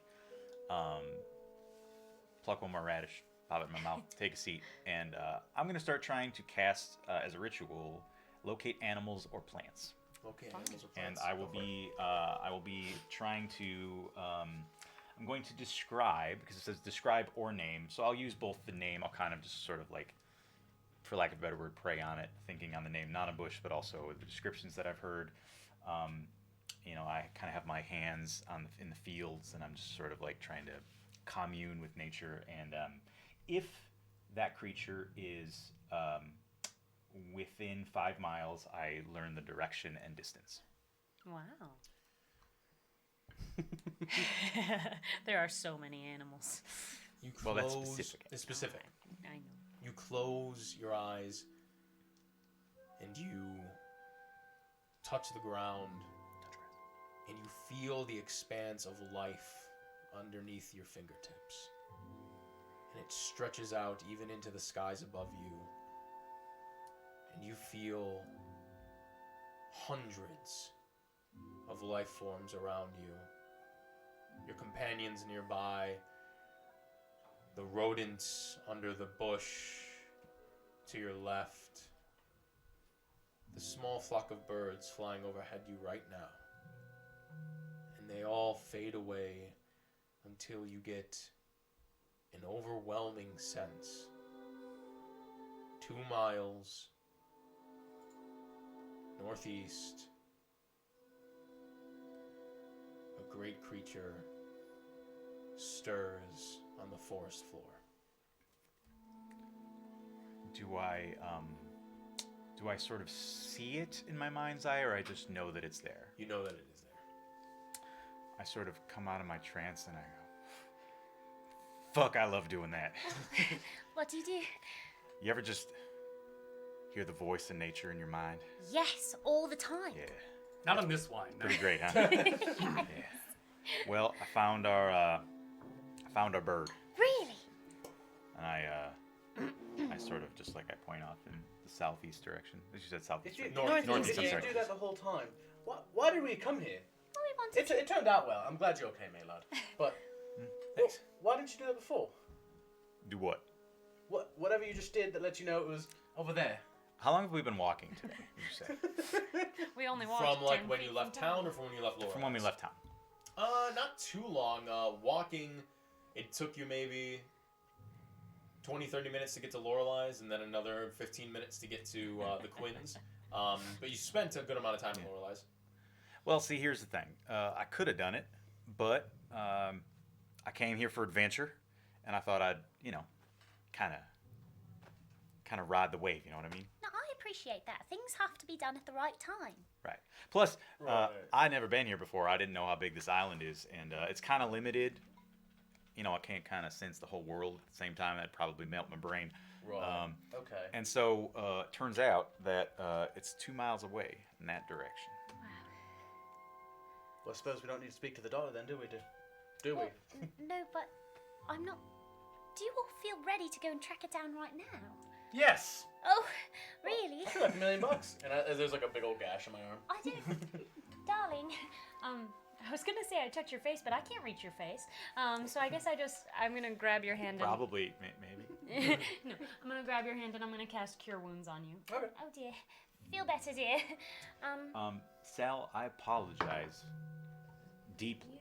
Tell But I me did why. not track my damage. I Well, believe it six, was so you go back either up to full. 13 or 15 damage. It was in the teens. Do you Something happen to like recall? that. I don't. I'm just going to call it 15 because it's my fault. Sure, no worries at all.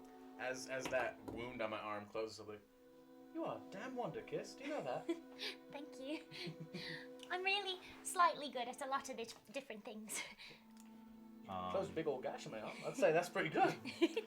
I'm glad you feel better. We could probably take a short rest here. I mean, That would be really wonderful. yeah. Please, my home is your home. Like I said, I wish I could repay you. You guys are gonna go after this thing, The Nuttlebush, yeah. Yes. and he turns towards Hadrock and he says, "Hadrock." I thought he left. Oh no, not yet. Hadrock, you help these people out, okay? The master tell me to go kill a bird. The master tell me to go kill a bird. And he looks at you all and says, "You got old boy Hadrock in your corner. You cannot lose." And excuse me, Maylard says, "Take this." And he takes his buckler off, unsheaths his sword, and hands it over to Hadrock. "Guard them well. We're gonna head back into town. Stay there for a little bit, actually. I'll be back soon." Hadrock, do me a favor. Just go for a little swim in the creek or something for a moment. "For what reason?" You're covered in pig shit, mate. That make a lot of sense. Right, thank you. I can probably help with that. It can prestidigitation just clean something. Certainly. Let me help. You flick your wrist. Pig and, shit be gone. And the pig shit just onto the ground. Maylard just deftly shifts out of the way. And Hadrock just sort of goes, "That was pretty cool." Yes, I don't get to catch that one very often. It's very specific. You've done it twice today. Yeah. You did it for me when I was Oh, away yes. earlier. I meant specifically the pig shit Very elimination Right. variant of Absolutely. prestidigitation. Speaking Yes. of which, could you dry off my dress? Yes, of course. Thank you. Sal, Yes. I would like to expend a use of my wild shape to cast the Find Familiar spell without material components. You certainly can. It'll only last for an hour, unlike the normal spell that lasts forever. And I would like to, and it's a fae instead of a beast. Yes. It comes in the form of a fae instead of a beast. I would like the shape to be some sort of like, I guess I'm not that familiar with the list of fae choices, but something kind of like a fae elk kind of a thing. That's cool. Yeah, sure. Yeah. We can certainly do that. Yeah, something that maybe I might have seen before in Yeah. you know Yeah, definitely. in the right moonlight.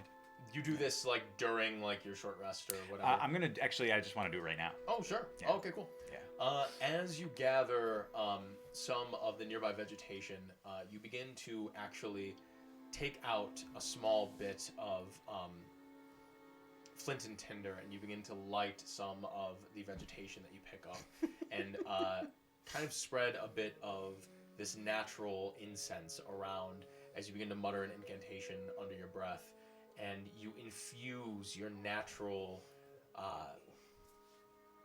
not necessarily arcanum, your natural ability into this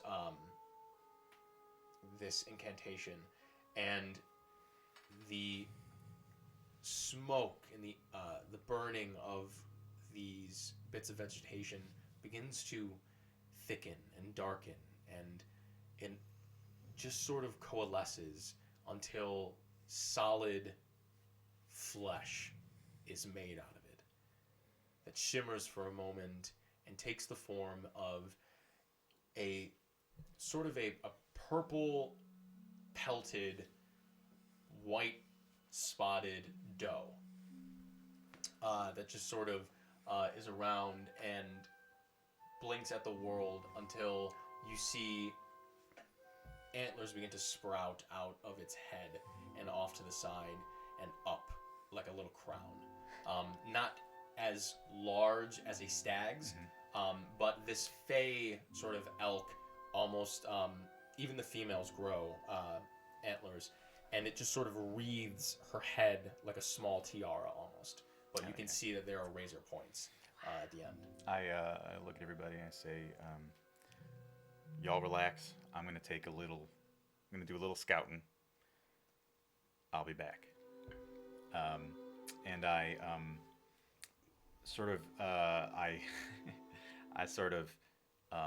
I send my consciousness into the elk, and at the same time I withdraw into my shell.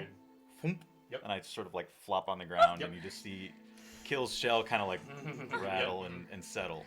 And the elk kind of looks at each of you and then runs off northeast towards where the creature was sensed. That was very cool.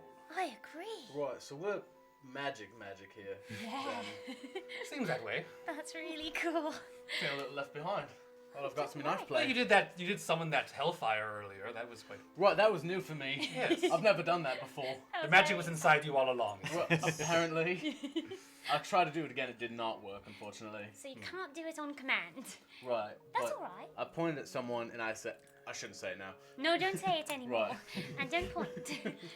In general, I shouldn't. It's rude to point. It's rude to point. That's what me. You know, I went to hell earlier, I'm pretty sure. What? Anyway, let's go.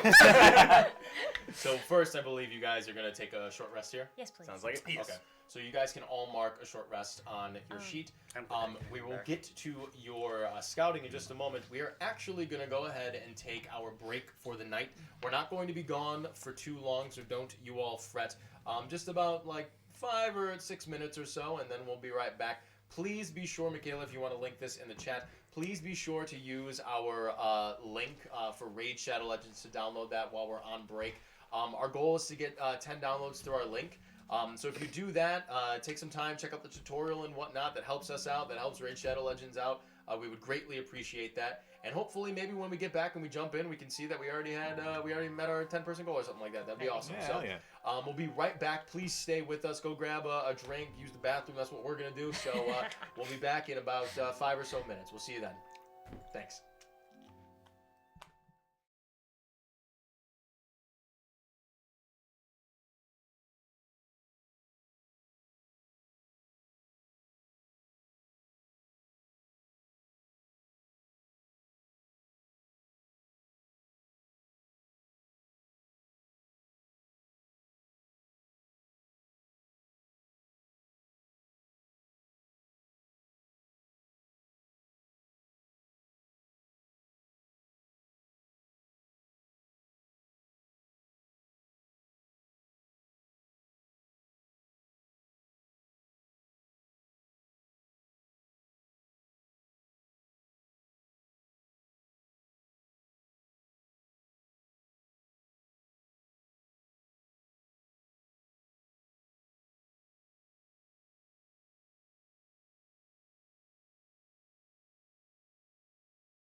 Welcome back, everybody. Okay, so thank you for sticking with us during our break. I'm not entirely sure if the widget under me is updating properly or not. But if you did use our download link for Raid Shadow Legends, thank you very much. Keep in mind that I'm still going to be doing that stream on Sunday as well, so we can do cool stuff there together as well. If it's not updating, I don't really give a shit. We'll It's fine. figure it out. So, all right. So where were we? We were just taking a short rest. Yes. Kill. As you are infusing your spirit into your familiar that you've just summoned, this sort of fey doe, you move towards the Southwood Forest. You come upon the half-built construction of this sort of great gate that is beginning to be formed that separates the outskirts of Eodra and the rest of the Southwood Forest. The path leads up a hill that just crosses over, and you can see the edge of the forest proper, and the long ridge that runs the length of this part of the island out to the shore, to the east. There are a bunch of construction workers still working on the gate and whatnot, and overseer barking out orders and whatnot. Some of them seem to take notice of your familiar, but are just sort of stopping and staring for a moment, like nudging each other, like, you fucking see that? What the fuck is going on? But you just keep moving forward, ignoring them. They ignore you for the most part. And you pass through, back into the woods, northeastward, 2 miles away, as far as you can recall. Go ahead and make a survival check with advantage. I don't know why every time I look at this D20, it doesn't look like a D20. It's too pretty. That's a pretty good check. I want to say that that's a 16. That's really high. Don't die, you're so sexy.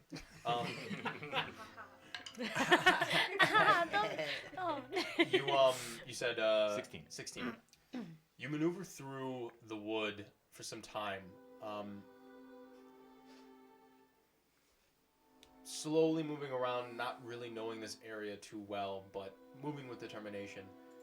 After about 20 or so minutes, nearly 25, the length of your short rest, I will say you receive a short rest. All you're doing is like seeing through this creature. Hell yeah.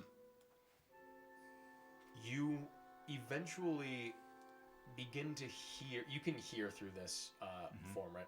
You begin to hear odd, high-pitched, guttural sounds, like a combination of playfulness and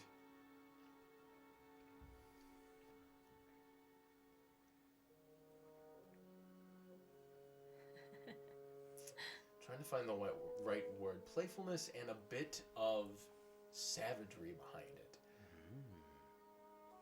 It's sitting up in like the back of the throat. It's very guttural and piercing, almost abrasive. It sounds like something is consuming things, like eating. And you hear snapping and biting and chomping, and you come through a clearing and you can see a... Oh. Hello, Battleman. sort of very large... I might sneeze, so excuse me whenever it happens. You won't. You see a very large, sort of hollowed out tree trunk. And by very large, I mean very large. Probably the largest tree in this forest, as far as you can tell, at least once was. There is no top really to this standing sort of base to this once great living thing. You can see that there is sort of a broken almost doorway inlaid in this hollowed out trunk that you can see through, and now I shall shift that a little bit. Yes, that. Also, Alex wants to know if it's roughly the size of a basketball. It's fuck you, Alex. Alex Kissel. Welcome back. You can see through to the sides of a enormous nest made out of a myriad of things. Make a perception check. Are those squares the typical 5 feet? Typical 5 feet, yes. 12. From this distance, you'd have to get a bit closer to see exactly what these things are that it is made out of, but it is very, very large. The nest itself is about 10 feet wide on all sides. Is it that the walls of the trunk do come up, but there are like kind of cracks in the walls that you can Correct. see through? That is correct. About how high did the trunk walls come up? 40 feet or so. 40 feet. As far as, I mean, that's a guess, but yeah. Do I see I guess that's totally correct. Nailed it. Do I see, are there sort of multiple cracks, or is it just really just the one? There's one larger one. There are a few to the side that like you'd have to go around to, but there's one that is like big enough to like actually enter through, or if you went over the top. Okay. All right. Which side is the crack on? Front side, closest to you. Front side. Okay. Can I try to sort of stealthily get a bit closer? Make a stealth check. Oh, I'd have to use the creature's stealth. You do. Right? So you tell me what the modifier is. Oh. I rolled a natural 2. +1. Nice. It's a 3. You begin to... I just made that sound. Yes. You slam metal against the ground. No. You begin to move forward towards this large, hollowed out tree trunk. And as you move closer, you can hear more the chomping and eating and devouring. And at some point, you don't notice that a handful of whatever these materials are that make up the nest itself seem to be spread out even here on the ground. And you step and crack a small bone on the ground. And you back up and you crack another until you realize, like, throughout the foliage and whatnot on the ground, there are bones picked clean everywhere around here. And suddenly you hear the sounds stop.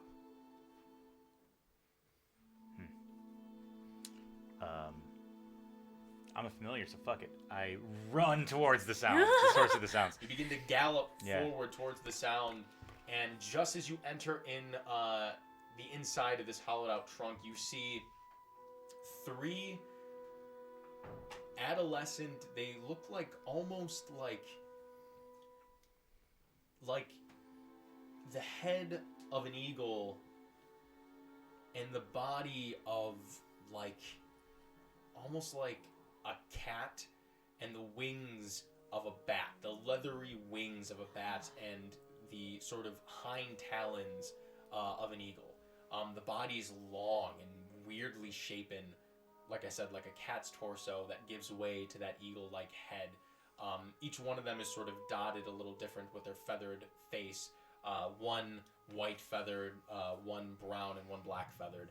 Each of them having these leathery bat-like wings with small little 3 fingers at the end of them that they sort of stamp forward on, and their hind legs. These bird talons with no tails. And they just sort of like barely like growing fur on their torsos and whatnot. These are odd looking abominations, really. And they rush towards your familiar, and in matters of moments, your vision is snuffed as your familiar is assailed and just sort of... Were there any, just as before my vision left me, did I see any like eggshells or anything other than the creatures and the bones?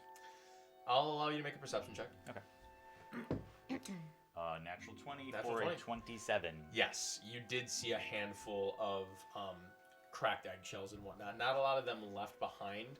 And before you went, you did see that they were feasting on something, but they seem to be eating anything that they can get their hands on. Okay. Cool. So so the nest itself was made up of bone. Not entirely, but Okay. there's quite a bit of bone. Yeah, there's bones strewn about. The nest itself was more like a variety of plant material and whatever. Okay. Correct. Uh, You wake up back at yeah. not wake up, but In your you turtle regain shell. your true consciousness back. At the farmstead. Okay. When you come to, you just hear, well, maybe you see, I don't know, you're in your shell, but Cassandra's like lying in the grass on her back, playing a little, like, you know those little thumb xylophones? Yeah. I have one of those, and I'm just pling, pling, pling, Very pling, cute. pling, Very cool. playing a little song. Very cool. Just yeah. resting. So I'm gonna stay in the shell for whatever time is left in my short rest. It's another 5 or so Yeah, minutes. yeah. And at that point I'll sort of rouse myself. Sure. And, Marking the end of all your short rests, you see Kill just sort of and just sort of stand himself up. Yep. How was your nap? Well, not so much a nap. I didn't sleep. Just kind of rested my eyes for a second. Sure. But That's what they all say. I did find the nest. In your shell? Not. Has it been in your shell the whole time? Hey, it is immaculate in here. Don't you worry about it. No, but when I went off to scout, you remember that, right? Wasn't Yeah. that- Oh, yes, yes. Yeah, okay. When I went off to scout, I did find. I guess I sort of see. Nature works in mysterious ways. I thought I was looking for, what I've now learned is Big Mama. But what I found is 3 little, not so adorable babies. Oh no. And they definitely been feasting on livestock. There's bones everywhere. And they were fucking ugly. Oh dear. I will say. Without judgment, of course. It's not their fault. But ugly nonetheless. Wish I could say more. They, my form when I ran off, it's not quite as sturdy as yours truly. So they saw me coming and They didn't take kindly pounced. to you. No, I think they were in feeding mode. Ah. Once that hunger gets going, it's hard to stop, I guess. So the good news is we know where it is. It's in kind of a giant. Have I ever seen a tree this big, even like back home? No, not really. Yeah. It's in a massive tree. Must have been, I don't know, 40 feet wide, maybe bigger. Tall, but it's sort of hollowed out, and there's a crack to get in, so we can get in, and I know where it is, which is all good. And I have no idea if they're sort of smart enough to know what just happened. But Mom wasn't there. Mom could be anywhere, but my guess is Mom is, grabbing the livestock and bringing it back to the babies. Right, so there's 3 of them, of decent size, and a Yeah. mum. They were like as big as me. It's a little smaller. A little smaller. They looked like they were about as big as like a large dog. Yeah. Can I use mold earth to make kind of like a baby monster sandcastle? Make a sleight of hand check. Oh my god. 16. 16? I mean, it's decent enough. Yeah, I'm just like bam. Yeah. Looks It's like decent that. enough. I mean, it's not like they're like, oh my god, the shadowing, the cross stitching. You know what I mean? But like, it's like decent enough to where you. Yes, Jeremy. I'm gonna use minor illusion to like paint his mini. Oh my god, amazing! Now it looks good. Yeah. Now you guys are like, I'm immersed in my immersion. Feeder of the mind. Damn. Yeah. The Inception. That's very good. We're gonna make a good team. Yeah. I appreciate that. The point I was trying to make is, do we want to do this? Well, it does seem a shame to kill a creature that's just trying to feed its children. I was thinking more it would be a shame to die. I mean, I suppose I that would be love not to bad as do well. that. That's Yeah. like my main thing. I have to agree with Cass. I'd like to keep living as long as possible. Personally. Yeah. Why are we doing this again? Well, we're going to get some significant money, but the thing is, I didn't actually think we're supposed to have to kill the bird. We're supposed to just bring back proof that it exists. And she said something a little bit more than a feather. But that doesn't necessarily mean anything. I thought we were supposed to prove we had killed it. Oh, I just thought... dealt with it, however. Dealt with it. So that it wouldn't be a Sure. problem anymore. So what if we sort of, bring back what looks like proof that we killed the bird, without actually having to kill the bird? Well, the only issue there is if the bird continues to do what it's doing, people are going to figure out right away that that's not. There could be more than one bird. Well, there is more than one bird. As it turns out. Exactly. So Suppose. we bring back proof that we've killed the one, and then we deal with the others when we have to deal with them. I'll be the honest. problem is. Oh fuck, Hadrock. Hello, Hadrock. Hadrock always very be there, stealthy. especially when you need him. The problem being, if you leave the creature alone, you run the risk of letting these attacks continue on. Right, and that'd be a downright shame. But again, I like living. I don't hardly want to go to its nest where there are 3 little babies about my size and a gigantic version. Is there any way we could still coax just like one of them over here? One at a time. One of the babies. Yeah, like bait it over. That thing, the babies when they attacked me, they were pretty nimble, or they were kind of like awkward, like baby They were animals awkward, are. Okay. like babies, yeah. Right, so what? We could just stick to the plan. You dress up as a little sheep, and we get one big mama. That's much easier than big mama plus 3 little dog things. It's true. If we pick them off one at a time, I think that might work better. Rather than going after a nest of 4. I don't know. You don't have to agree. I've got 2 goals here, and I want to be absolutely clear. Live, get money. Those are good goals. Only one of those I share with you, and I gotta say, I Please don't. tell me it's living. I don't necessarily.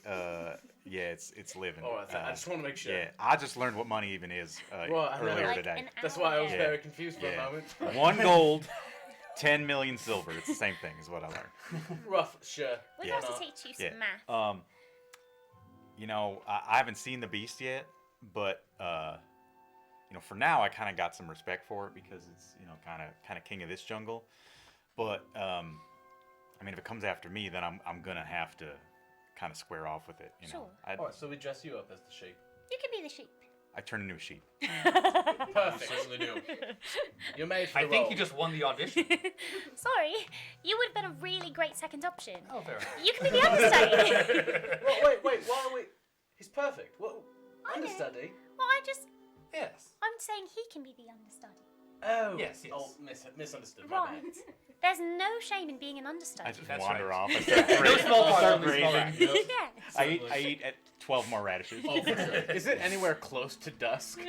At this point, not really. He's probably have like another 3 hours. I drop wild shave and I just say, I did that just for comedy. I'm gonna go take another rest. Right. What? Okay. Fair enough. Well, at least Why don't we rest for a longer period of time, since the bird's not going to come around till dusk anyway, and we're not going to visit it, it's going to visit us. We could rest longer. What if we had a sort of a long rest? Wouldn't that be so nice? We could just go inside the Quinn family home. We could eat dinner with them. Wouldn't that be pleasant? Yeah, I suppose we could do that. That'd Why be pleasant. But a long rest is a long time, isn't it? No, it's a perfectly reasonable amount of time. I mean, it's like 6 a hours. It's a long rest, right? It's a long. It's rest. why would a long rest be long? I think that would be nice. We've got to wait till dusk anyway. What are you doing in the meantime? Long rest. Yep. Long. Oh, the word's lost all meaning. What? Long Yeah. rest. You're not getting long rest. It's a long rest. Well, Now we've argued all our semantics. If you all want to get started early, that's fine, but I'm going inside the Quinn house and I'm going to talk to the family. Can I go inside? You certainly do. You knock on the door first. The door opens, and Maylard stands there, and he says, Cassander, what can I do for you? Hey, Maylard, I don't mean to disturb you. Just, my teammates and I, we're a little bit worn out from earlier, and I don't intend to cash in this favour right away earlier that you offered. We just wondered if we might just rest in or around your home for a little while. That's totally fine. Like I said, my home is your home. Stay here as long as you'd like. I might ask, have you decided what you're going to be doing with the situation? Yes, and I don't... Oh, also, I'm sorry. Can I ask you guys a favor? I know, like, this is probably, like, a lot to ask or whatever, but can you guys, like, get rid of the dead bodies in my garden? Yeah, of course. Happy to. Thanks. Yes, we will get rid of those promptly. Awesome. Sorry. It's okay. I mean, you helped out a lot. I'm just, favor between Totally friends. understandable. Yeah, Of course. Anyways, you're more than welcome to stay here. Wonderful. Thank you. Yeah, of course. In fact, let me go and move those bodies right now, and then we'll just have a rest after. Great. Awesome. Great. Thanks. Okay. I come back out. Okay, he'd like us to move the dead bodies off the property first, and then we can rest. Those little beauties are already working on it. They're just a little bit slow. Just need a little time. What, your mushrooms? But yeah, that's what they do.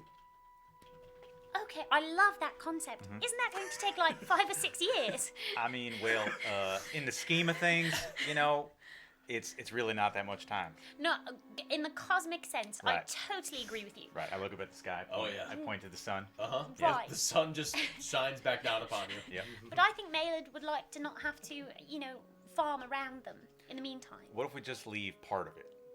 Oh, gross. Give them a little something to munch on, a Why little don't- nosh. Why don't we just scoot them, with mushrooms and all, into the woods slightly?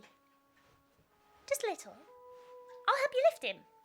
I go to the fairy ring and I'll just say, sorry about this, guys, and I'll kind of collect up the body. Sure, you do so. What? Awful nice of you too. I'm gonna take a rest. Fucking hell yeah. Cleaning up bodies, slamming down some fire water. Is that what it was? Firestar wine. Cleaning up bodies, slamming down some Firestar wine. Very good. Ford F-150. I wear my regular Not a jeans sponsor. in my Ford F-150. Oh my God. Raid Do Shadow a country Raid song, Shadow why don't you? Legends in my Ford F-150. Bird Sing F-10,000. Chicken Fried by the Zac Brown Band. I don't even know what that is. It's a country. Never mind. Thank you. You mention that a lot, and every time, someone will end up playing it on their phone, and I'll remember it, but it slips out of my mind like oil and water. Good. We love it. I walk to the edge of the forest, Yes. of the wood. I kind of and I recatch You go it all like the on way one to arm. the edge of the forest. That's that's a little bit of a ways away. You have to pass through the gate and everything like that. Oh, well, damn, that's a long way. It is. Cassandra, why are you making me take the I'm body? helping. I'm holding up the You little, can go. I the mean, little heel of it's his technically foot. shorter to go to the shore if you want to do that instead. Oh, just throw it in the fucking In the water. creek? In the creek. No, the shore of the Cerulean Ocean. Oh, okay. Yeah. Um, I'm holding you up can do his whatever you little want, but that's what you can do. no, I'll walk to the edge of the wood. All right, you do so. Yeah. The As I see the workers, I'm just like, how you doing? Yeah. They basically are just like, the fuck? And they're like, what is happening? But they're getting paid to do the work. And that's what they're doing. Weirdest day of the job. Yeah, for sure. When I get to the edge of the wood, I kind of earthbend some earth. Yes. Dig a 5-foot grave, and I kind of not disrespectfully, but not terribly gently. I'm kind of like, Yeah, you just sort of put them in there. Yeah, I just kind of put him in there. Put him in the ground. You didn't have to walk that far away. Well, maybe not bury them in the farm. I'm just doing what I was told to do. Could have been good for the crops. Yeah. Are there any like little Kaz would've said flower right there. bushes or something around here? Flower bushes? Yeah, anywhere within. Make a perception check. Sure. I will. Kaz is just Oh, it's cashed pretty out. good. Just absolutely. Solid. Bottle of rum, Oh, half fuck yeah. drank. Just 23. I'll sneak the rum from you when you Yeah. fall asleep. Nice. 22. 23. Yeah, you look around not too far away. There's a small rose bush. Okay. Just having seen you earlier do the very sweet thing with the mushrooms, Cassandra is gonna grab a little flower. If she needs to use Mage Hand, she can use Mage Hand to do it if it's far away. Sure. But just pluck a little flower and fling it down onto the dead body of Noel. Where it was? 'Cause Yeah. It's not there anymore. Okay. Where it is now, in its little grave. No. Well, I made the grave at the edge, in the woods. Basically. Well, I walked with She said she you. was hungry. Oh, you came with me. I'm Yeah. sorry, I didn't realize. I that. was Okay. carrying its little foot. Oh, I see. Yes. I was helping. You were very helpful. Yes. Yeah. And now I. After I throw it in, I kind of you want the rose on top of the land or in the grave with the body? Like planted? I guess on top of the land. Okay. So I kind of bury it, rose on top of the land, and then I kind of back up. I turn around, I kind of back up over, and I kind of give a little. A little shake. One Yeah, of these. for sure. Yeah. And then I glow, little druid craft, and a new fairy ring pops up here. Yes, certainly. And then we walk back. Lovely. And I definitely do that thing that my dad always does. Shout out to Dad if he's watching. Hey. That I get into conversations about carpentry or whatever. Sure. And it takes me like 2 hours to get back to the house. Oh yeah, absolutely. Kiss can hang out as long as she wants. Eventually gets bored and then like Sure. walks up on herself. Sure. Word up. We're long resting, so. it You guys takes need a 6 long hours. rest. I just wanted to add something. Yes. Is it Senseless Guy? Is that your dad? That's Oh, Clay. No, no, it's it's not. Clay. That's Clay. Hey, He Clay. said you're very handsome. Yeah. just to let you know. All right. All right. Thanks, Clay. I know you meant that for me. I love it. Hey, Clay normally streams tonight, so thanks for checking out. Oh checking yeah. out, checking out the Actually, show, Clay. yeah. Yeah, drop a link for it's you can drop a link for both Super Okay and then Senseless Guy. Look him up on Twitch. Clay's a very, very good friend of ours. Friend of the stream. Wonderful guy. Check him out when you can. He usually streams on Wednesdays too. So thanks for coming out, Clay. Appreciate it. We're long resting. Long resting, yes. For all intents and purposes, you guys can mark that you took a long rest. That's totally fine. I sleep outside. Naturally. Tucked into my shell. Sure. Yeah.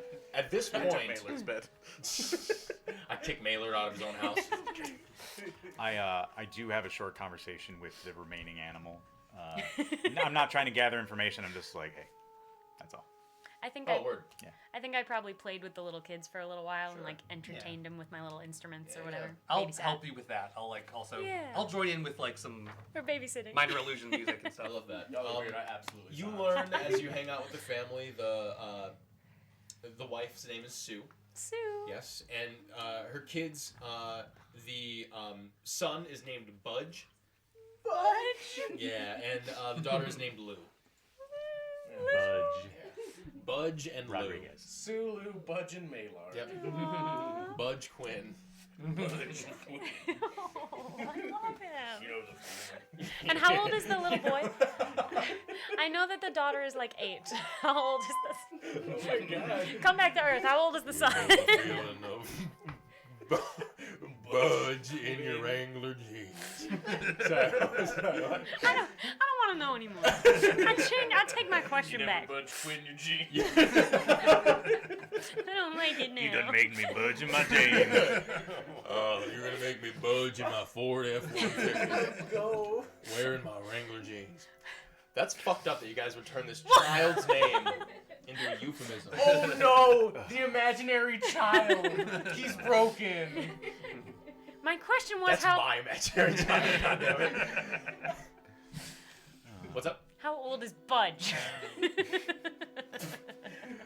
He's 21 now. Is what I asked Budge's 5 old minutes enough ago. now. No, Budge is just a few years older than his sister, who is 8, so Budge is 10. Okay, thank you. It's irrelevant. I was just curious. Oh, it's good to know. Now you know his attitude about life. Thank you. He's 10. I appreciate it. Yeah. Exclusively wears Wrangler jeans. Okay. Dumb. You, Dad. Such a Name me dumb Budge. joke. Budge's a dope name. Fuck you guys. It's a dope name. Okay, so you guys, for all intents and purposes, take a long rest. At this point, dusk is come and gone. We missed it? Yeah, it was 3 hours away. I you didn't say that. lamp. Oh. You're into the night at this point. It's nearing. Somebody didn't manage their spell slot. I didn't know I had to. It's nearing. Let's see. It would have been. Yeah. Sorry about my spell Kind of like slots. 1 in the morning. It's nearing 1 in the morning. What? Yeah. Oh my god. The stars shine bright in the sky. Wow. The galaxy is gorgeous on this wonderful night. Is the moon out? The moon is out. It's full. Oh, isn't that interesting? Bring it in, team. I'm like knocking on the window. I'm rapping on the window. Yep. Yep. We all step outside, or Yeah. I step outside. What's going on? Come on, wake up. Well, I'm up now. All right, all right. You see up there? Yeah, It's gonna be our night. you think? Oh yeah. That's a full moon. Hadrock. Fuck. Hadrock always around. Me and Hadrock spooned last night. That was you. Thought it was the pig. Glad it was you. Reminds me of the relationship between like Queequeg and Ishmael and Moby Dick a little bit. Yeah. Um, That's a book, right? Whatever. That's my favorite looking anime. up into the That's my favorite anime. looking up into the stars. Can Cassander like read the stars, the constellations? Do they look lucky? Do they look like they Looks all spell right to good me. fortune? It is technically after a long rest. Would you like to do your fortunes? Do my use my augury spell? No, fortune telling. Jenna doesn't know what her character Wait. does. You don't remember the things that I fucking created for you? Yes. I thought you were This is the referring D&D to I the fact that I just got my spell slots back. And I No, was it's like, at the following of every long rest that you take, you can do your fortune telling. yeah, I want to do. Cool. Do you have it in front of you? Yeah. Great. Hang on. You're referring Definitely. It's I'm referring to your 21 card deck. Where you left it, where you put it for me. So you all see Cassander sort of sit down, align herself with the constellations above, and begin shuffling a small deck. Cassander, you just sort of close one eye, and you focus, and you find the right constellations. You mark the histories that the sky tells you, and you mutter under your breath an incantation, and you deal out 5 cards. Oh, well, these are not That's a shuffled. flush, baby. Did you not just shuffle them? You saw me shuffling. Alright, They just well, that's look fine. That's how it completely is. not shuffled. That's a royal flush. That's Jenna, crazy. why don't you tell us the cards that you drew? A Jack, Ace, King, and Queen of diamonds, Wow. and then a Joker with the face on it. Okay, go ahead and consult your table. All right, I see the Vizier, the Sun, the Moon, the Star. I circle that in pen. Well, it's in 10 now. You're really And gonna the shovel Fool. that. Whatever. That's Wow. really wasteful. You're gonna have to print that again. Well, whatever. I'll print it. Fucked up. Kill grows a tree in the background. And I can use I can use 2 of them, right? One on me and one on someone else. You get to pick 2. Wow. Okay, 1 second. Let me. They all have different, really cool powers, so I want to. Why don't you read some of them out? Okay, so the Vizier card. The wielder of this card gains +3 to their insight checks until their next long rest. Sorry, let me keep looking. The Sun card. The wielder of this card's HP is increased by 15. This card has no effect on a dead creature. If a creature is at their maximum HP, they gain 15 temporary hit points. A creature cannot be affected by this card more than once per day. Let's see, the Moon card. The wielder of this card's saving throws are increased by 1. The Star. The wielder of this card gains +1 to an ability score of their choice. That lasts until their next long rest. And Those are the 4 that you got. and the Fool. There's one more. The wielder of this card's first attack. The wielder of this card's first attack automatically misses. Yep. I give that to an enemy. You can give that to whoever you'd like. That's interesting. Wow. You see, Jenna is playing a College of Fortunes bard. And if any of you are familiar with classic Dungeons & Dragons, that doesn't exist. This is a very fun subclass that I developed for her. And this is her signature ability, fortune telling. At the start of every day or after the fulfillment of a long rest, Cassander can draw 5 cards from her deck, ascertain the fortunes of these cards, and pick 2 of them. Some of them grant boons for the day, and some of them grant little omens. She can inflict the omens on her enemies, or she can grant the boons to herself or an ally. She has to, though, if she chooses a boon, she has to figure out a way to get the card to that enemy, which can be done. Now, these cards are only usable once ever, right? Once Nope. they're used, they're toast? Nope. Or I keep them. It's per day, as far as you know. Really cool. Okay, I didn't know if it was You like... just get to choose one on a day, and you buff or debuff something. That's amazing. Pretty cool. It's really cool. Gentlemen, are we thinking we're going to go and meet the birds tonight, today? Wasn't that the plan? Well, I'm We were just gonna checking. Dress up like a sheep and Right. I'm just trying to. Fuck off. fuck off. Dress up like a sheep and fuck off. I want us to have the best possible chance. Me too. I know. I'm trying to think of what would be the most helpful. I certainly think I want to take the Sun card, the 15 hit 15 points HP? one. That's fucking That's awesome. one of the better ones.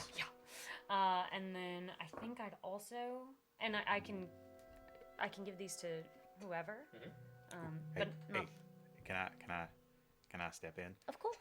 Maybe it would be just like good fortune if we recognize the bright eye of the night. Yes. Take the moon card. Oh, I like that. Yeah. That's a really good, reasonable thing to do. Yes, let's do that. Let's see, the moon card, the Queen of Diamonds. That one is the one that's going to increase saving throws by 1. The rest I put back in my deck. and these cards, do I have to give them out now, or are they just like? Oh, okay. Well, not to be rude, I'm gonna keep the 15 HP for myself. Yeah, don't My have to little- fucking apologize my to little me. baby I half don't give a shit oneself. what you do. Who feels like they could use a little bit of extra luck today? I've always been quite lucky. I don't feel like I need it. All right. One of you. You seem like you're more of a front line sort of person. Perhaps you should take it, sir. I like greedily rip it out of your hands and I hold it and I look up at the sky. There's your moon card. The moon shines back down upon you. Say, you know, in my culture, when the moon is full and bright, that's the eye of the night fully open, watching down on me and making sure that everything goes as it's supposed to. Really? So You're saying the moon likes to watch. the moon likes to watch, and in fact, I'm very uncomfortable when it does not watch. Well, in Good my to know. culture, when you Understandable. see a full moon, it means good job you've lived another month. Well, there you go. That seems Can't argue lucky there. too. Absolutely. I just think it's lovely. As you all are staring at the moon in its splendor, I would like all of you to make a perception check. Uh-oh. I have not rolled many high How does numbers a tonight. 16 treat you, buddy? 16. That's pretty good. 3. 15. What? 15. Dirty 20. 30, 20. No, that makes sense. Indigo, you're starting your night off right, and you're pouring yourself a little bit of the drink that the Quins have shared with you, and you're a bit preoccupied, having some wine right now. Yes, it is. The rest of you, as you're staring up at the splendor of the moon, you see a ways away a speck in the night as it passes over the bright silver backdrop that the moon provides, glide past the moon and fly through the sky. Is it coming from? Does it appear to be coming from the direction? Which direction does it appear to be flying? It appears to be flying from the. You're sort of facing the east in its entirety, really. At this point, like sort of facing town. You can see the brightness of the moon just above the town, which is pretty much mute at this point. And you can see it sort of flying across it from the north. Yep. Headed, not necessarily towards you, but like over town. Yeah. And like over the shore. Kind in your direction, but not like it's coming to you, but like it's you can see it's passing around. Go sheep mode. I've got an idea. And I use thaumaturgy to make my voice really loud, and I go, back. Love that. You take a deep breath, and you all see Kaz's eyes sort of glow for a moment, and then they sort of dull. Ooh. And through his mouth, you just hear a thunderous that just looses into the ether that can be heard 300 feet away. That echoes even further than that into the stillness of the night. How big of a something made with minor illusion is like 5 foot square? I think so. Yeah, basically. Okay. Are you turning into a sheep? I say, I know we had a plan, but now that we're doing this, I kind of want this beast to look in my eyes. All right. I'll create the illusion of a sheep. Nice. That's better. That works Very too. nice. You create the illusion of a sheep. I guess we're gonna have to fucking open the book back up again because we're not going to this thing. So you all see that speck fly through the sky, begin to arc and arch. I love that this worked. And begins to glide seemingly towards you as if it is the iris, rather the pupil of the eye that is the moon in the sky as it rockets towards you. As I see it coming, I activate my symbiotic entity. Symbiotic entity. Yes. I'm going to hide and ready my bow.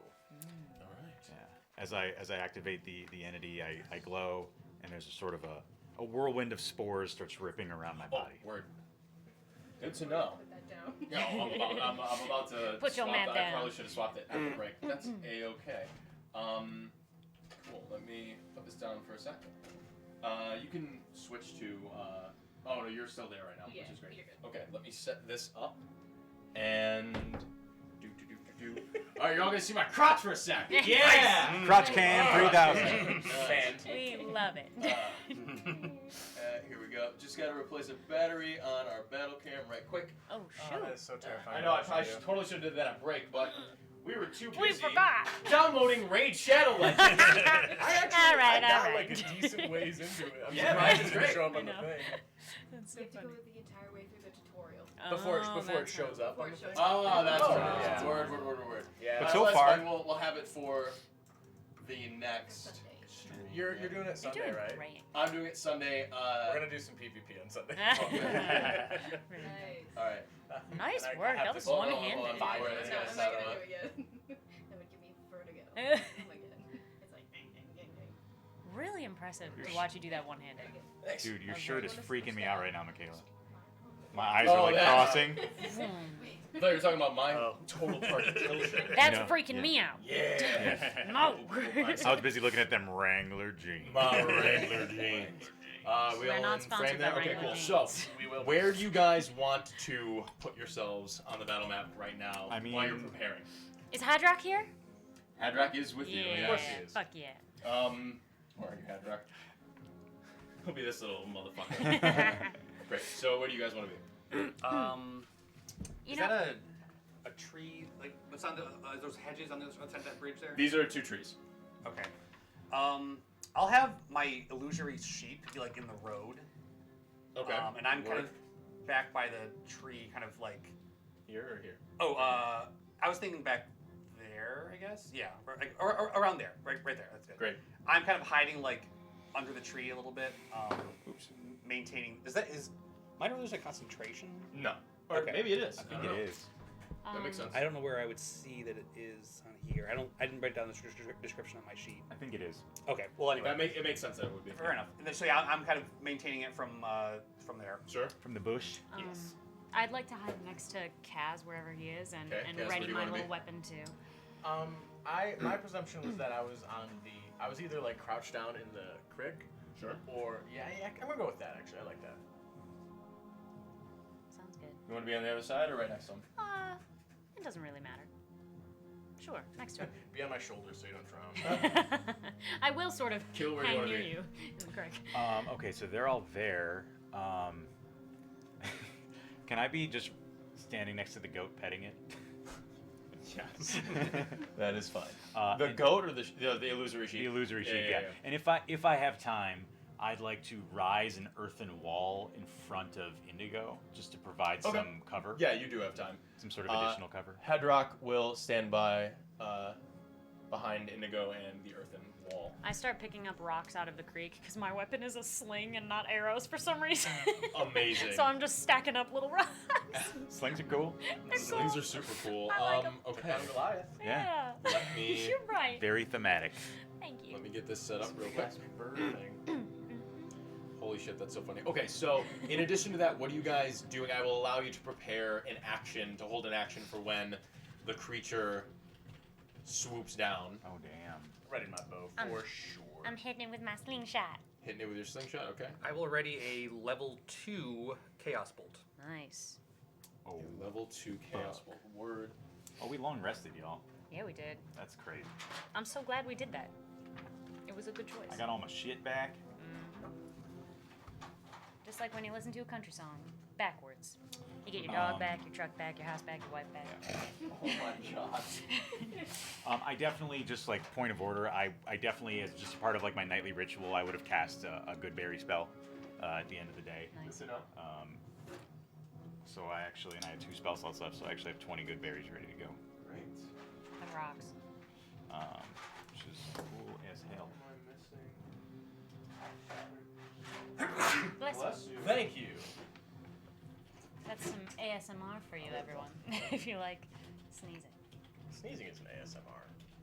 There's probably. ASMR would be like if I was in the mic like. Oh no, don't do that. Stop. That was tough. Bitches love that. I don't. Bitches like love it. it. God damn. I think you need to cite some evidence for that. Is there a peer-reviewed study? No. Do you want us to roll initiative? Anecdotal. Yeah, everyone go ahead and roll initiative for me. Yeah. real quick. May as well. We're right here. Oh, I'm a halfling. I can re-roll natural ones. Yes, you can. Oh You have my- halfling luck. Can I do it twice in a row? You poor thing. What the hell just happened? What'd you get? Two nat ones, baby. Oh, get wrecked, dude. That sucked. God. I fist bumped the moon. There, God. See ya. It's me, Jenna. I told you it was going to be our lucky night. Yeah, I feel real lucky. I'm feeling God. great. I'm glad I put that other die in dice jail. How did I get 2 natural ones in a row? That's fine. I can't find. I did that on Titan Chaos one time. Wow. I rolled 2 nat ones for. Terrible. What are the odds? I have a spell that I don't think is likely to work, but it'll be so good if it does that I'm just going to do it. Do it. Great. Okay. I'll keep this here. Okay. So, Garrett, what'd you get? I got 25. 25. Wow. Amazing. Right. That sounds right. I'm gonna share some initiative. Jenna, what'd you get? 3. 3. One minute. Matt? 17. 17. And Jamie? 10. 10. 10. Okay, now, I will tell you this. I'll write this down for you. So, Hadrock has... I will hand this to one of you. Hadrock has... where are we? 26 HP. A AC of 17. A speed of 30. And his actions are his short sword, which is +5 to hit, 1d6 plus 3 damage, and a reaction to intercept. Oh yeah.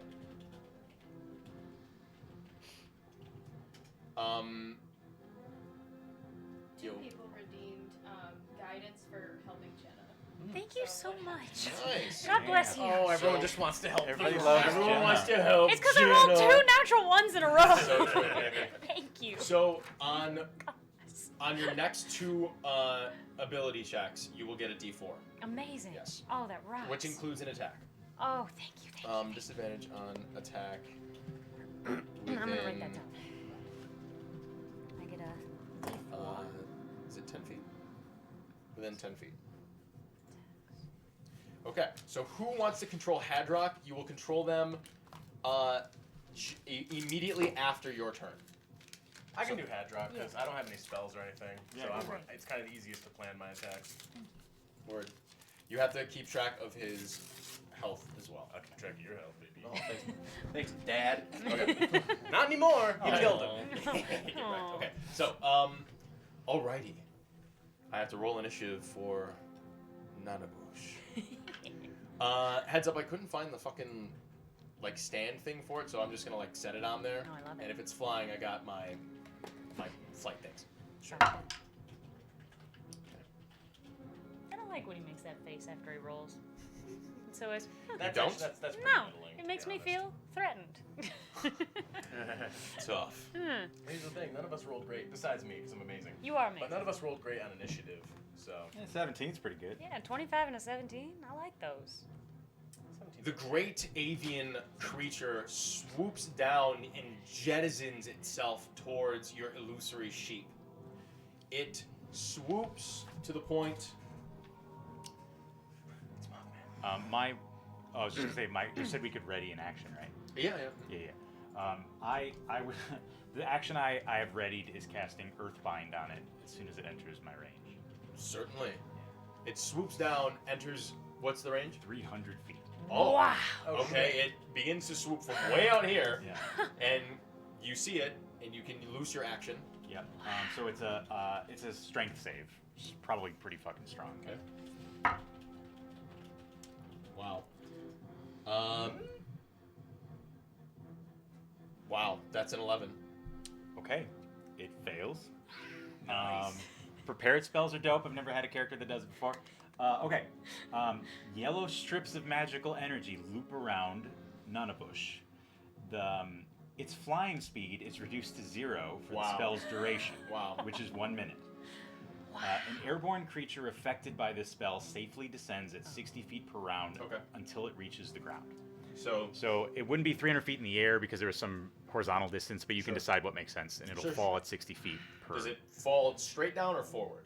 I would probably rule that its momentum doesn't stop and then go straight down. It just falls. I leave it to you. I don't think there's momentum in the game of D&D technically, but whatever you want to do is fine. I would say that it wouldn't just stop and then go straight down. I would say that its speed is halted to seeing a parabola. Yeah, it would probably dive, but not like perfectly linear. No, but it would. Yeah, exactly. So I would say we'll have it land just outside over here at this point. Okay. It would technically enter. What is the distance of your sling, Cassandra? 120. It would technically be in range of your sling if you want to loose your held action. I do. Be the range of my chaos bolt. Yep, as well. You guys can loose that. Kaz, did you have something? Yeah, I strung my bow. Yeah. I was gonna wait till That it for was one? within 80 feet. Fuck. Is it within 80 but I can feet or re-roll 320? It's within 80 feet because it's still going. It was still going forward at the 300 feet. Okay. It just slows to the 60 until it hits the ground, right? Yep. And 60 ever. Yeah. Thank God I'm a halfling. Thank Jesus. How does a 12 do? 12 is gonna miss. Absolutely. That's my What about an 11? 11 misses. Don't forget you're adding a d4 to this. I did. Some sort of Which prime makes it number rule. 15. 15 hits. Yes. And you earthbound. So. Earthbound. Great. So what is the result of that? Yeah. Yes, Michaela. I just want to say, Aaron wants you to throw away that die. I know. Yeah, 3 for real. natural ones in a row. Hey, hey, Come on. put that shit in I'd dice jail. love to. Get a new one.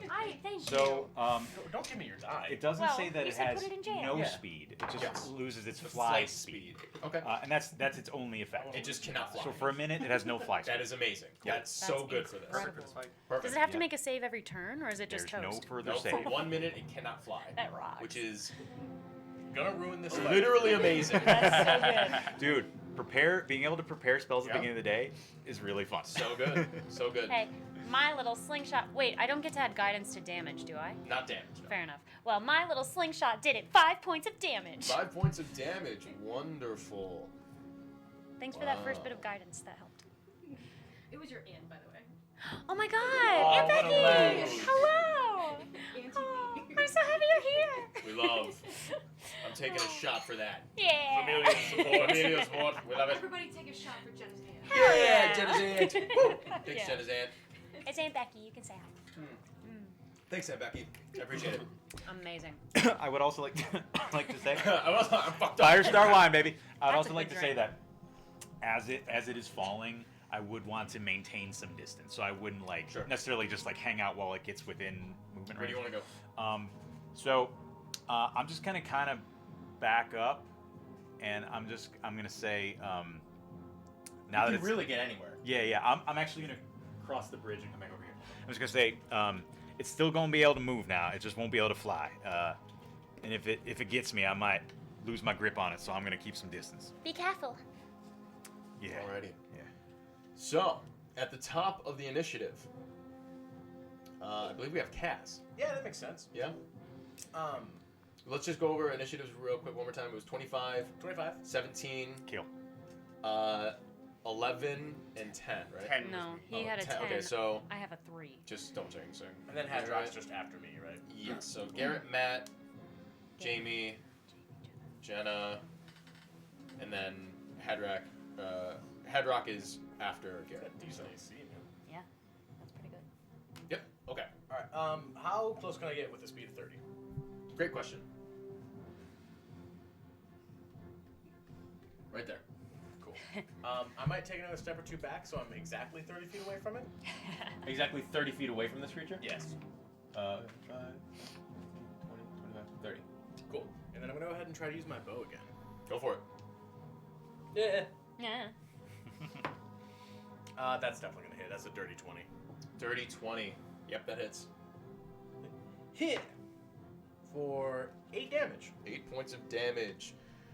You knock your bow and you loose it, and it slams just at its shoulder joint, at one of its bat-like wings, and you hear it just sort of loose this blood-curdling screeching noise, almost halfway in between like the shrill of a tiger or a big cat and the whine and cawing of a hawk. It's loud. All right. That's the end of my turn. That's all I can do. All right. Hadrock.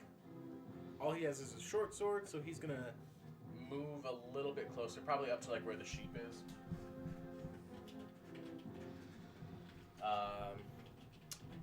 Actually, move him a little bit closer to me, like within 10 feet or so. He's about within 5 feet of you. Yeah, perfect. Yeah. Great. Good call. Okay, is that gonna be the end of your turn? Yeah. Matt, you're up. Yeah, I'm gonna. Jamie, you're on deck. Come this way. 1, 2, 3, 4, 5, 6, and I'm if I can, I'm gonna try to catch his gaze. Okay. Yeah, as I'm just gonna loose a chill touch cantrip. Certainly. So he makes a. Oh no, that's actually an attack roll.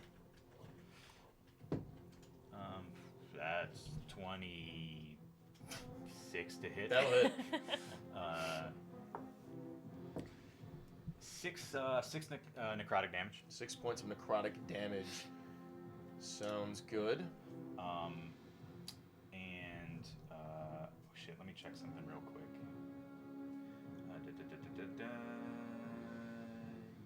Yeah, okay, no problem. Okay, and yeah, as I cast the spell, I'm making like a big fucking deal about it. Like I want him to know it's coming from me, and I'm trying to catch his gaze if I can.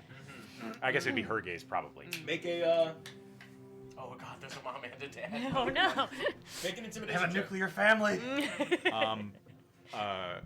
Which ability score do you want me to use? This is like.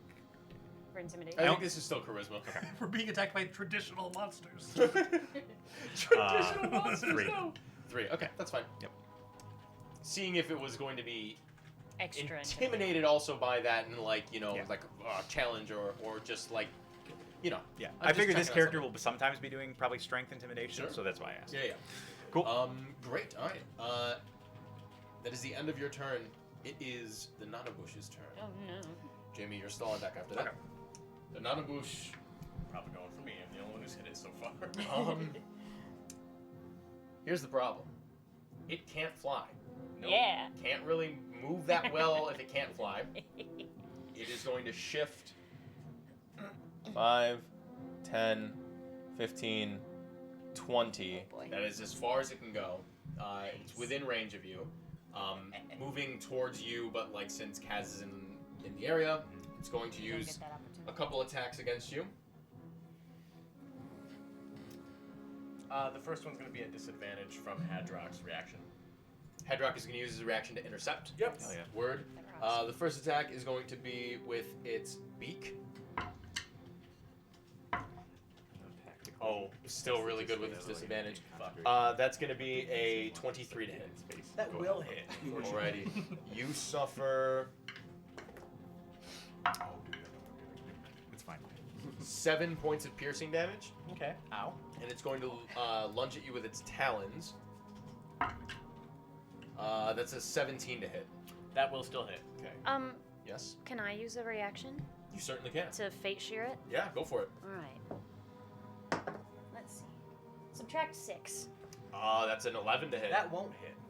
It lunges its talons out, and Cassandra again looses another card that dissipates in the air, and you see just a little bit of incandescence appear just around the talons of the Nanabush, and it's almost as if its talon just sort of fades off to the left a bit, and just in time, you don't even have to move, it just claws just to the side of your face and misses you. What? How you like them moves? That is the end of the Nanabush's turn.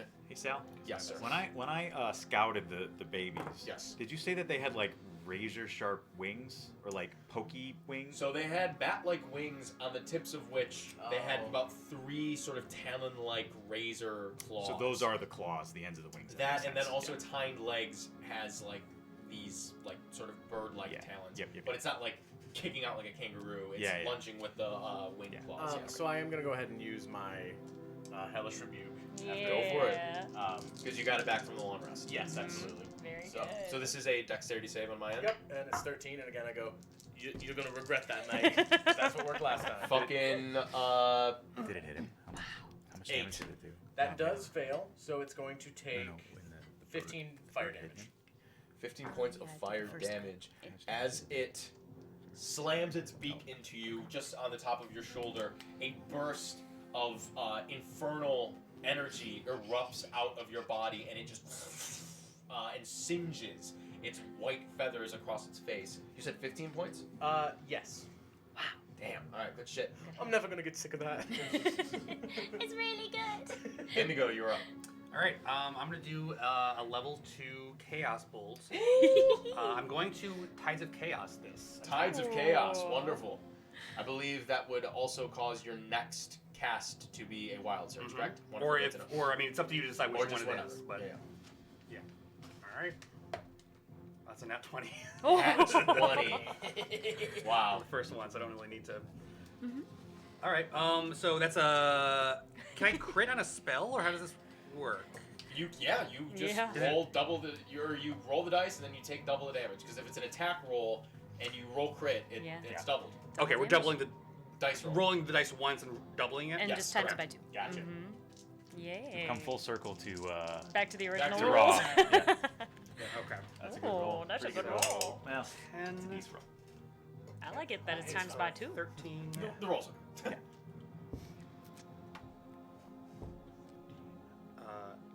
18.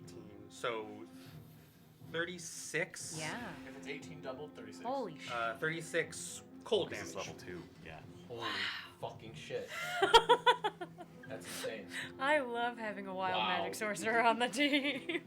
That wasn't even from Tides of. That was just the first roll. That was just, oh my I didn't even God. get to Tides of Chaos. So, You're right. well, you were still adding Tides of Chaos, right?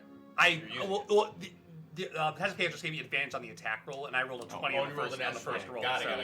to You conjure this mote in your hand, and this time it manifests itself as the embodiment of cold. And it sort of just travels up your finger, and you hold your wrist out, and you focus, and it just... And as soon as it makes contact with the Nanabush's torso, it slams into it, and you see a burst of ice crystals erupt out of its back. And it just screams and screeches that terrible sound once again, and falls for a moment, and you can see it is heavily injured. That was a fucking huge hit, Jamie. Holy shit. It is... I mean, it is fucked up. Is that the end of your turn? Yes. Alrighty. The Nanabush is going to use its villain action to thrash about because of the proximity of its fucking HP at this point. It's going to... Yes, Mikhail? I have redeemed Screw the DM. Screw the DM! I'm about to make my 3 attacks! Yes! Yes! Fucked up. Okay. The perfect Screw the time. DM. You redeemed it. I redeemed it. That seems... I You traitor. You're on this side of the screen, goddammit. Alright. My first attack will be at disadvantage. She knows if you kill Kaz, we're not coming back. That's what I'm saying. It's gonna thrash about, and it's gonna buffet its wings. It can't fly, but it's gonna buffet its wings, and it's gonna attempt to push everyone away from it. These are also attacks, so if they're successful, you're gonna have to make a saving throw. Sure. Hadrock will also be doing this. So first attack at disadvantage. I rolled the same thing twice. That is a 15. Matches. I need you to make a strength saving throw. 17? 17. That succeeds. You are not pushed back. Right. So you stand your ground. You only suffer You only suffer 6 points of bludgeoning damage. Ow, ow, ow, ow. Hadrock, this is an attack against him. That's a nat 19. So that's a 24. That'll hit. I need him to make a strength saving throw as well. He gets, his strength is +3. 22. Yep, he stands his ground. He only suffers... like Borderlands. He also suffers 6 points of bludgeoning damage. Okay. The sheep at this point... are you still maintaining concentration? I haven't, yeah, I'm not in any haven't concentration broken spells, that. so... Wow, you guys are not pushing... Okay, that's the end of its villain action. Cassandra, you're up. Really? Okay. I'd like to cast the Mage Hand cantrip. Okay. And I want to scoop up either pig shit from the stall or mud or whatever. Okay. Whatever's nearby. Sure. And I want to smear it in this thing's eyes so that I can't see. Okay, I'll allow you to pick up some mud from the crick, and then you smear it into its eyes. Go ahead and make an attack roll. Okay. You can add your spellcasting modifier. Okay. Excuse me to this. Okay. My spellcasting mod. Okay, cool. Plus, can I use my guidance also? Yes. My other thing. Yeah, guidance. you're. This is the next attack roll. Nice. That's 17. 17 hits. Mm-hmm. You smear some mud against its eyes, and I will say that its next attack it will suffer a disadvantage. Okay. And then I would like to turn to Kill and say, "All right, your turn again." Well, whenever it's your turn again. Good luck. Yeah. And I give him Bardic Inspiration. Great. You've used 2 of those Yes. this round. You have 1 left. I agree.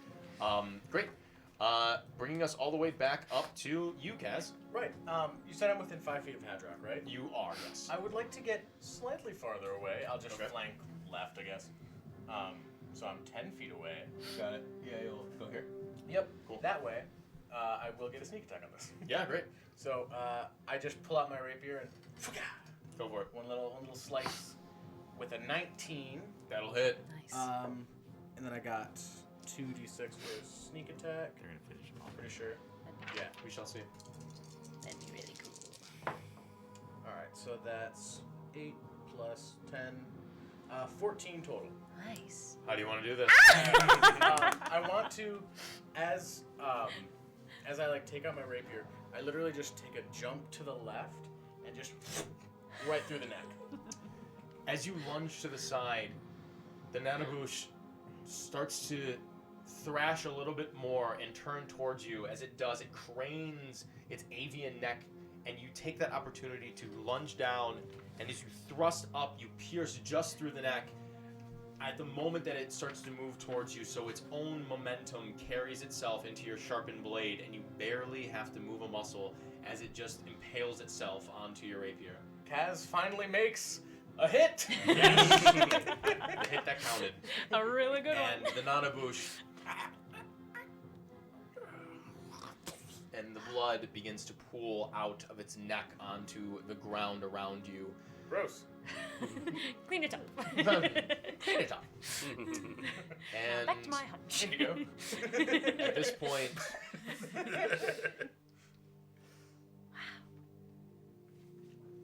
the air around you settles, and you have slain this great avian creature, the Nanabush. I pull my rapier out of its neck. Anyone have a way to like cut this thing's head off or something for evidence? We're gonna take the whole head back. How big is the head? About the size of Cassander. Is the axe of the knoll still laying around? Yeah, there's a bunch of shit that the gnolls are still like left on the ground. We that you guys forgot to haven't done. raid the bodies.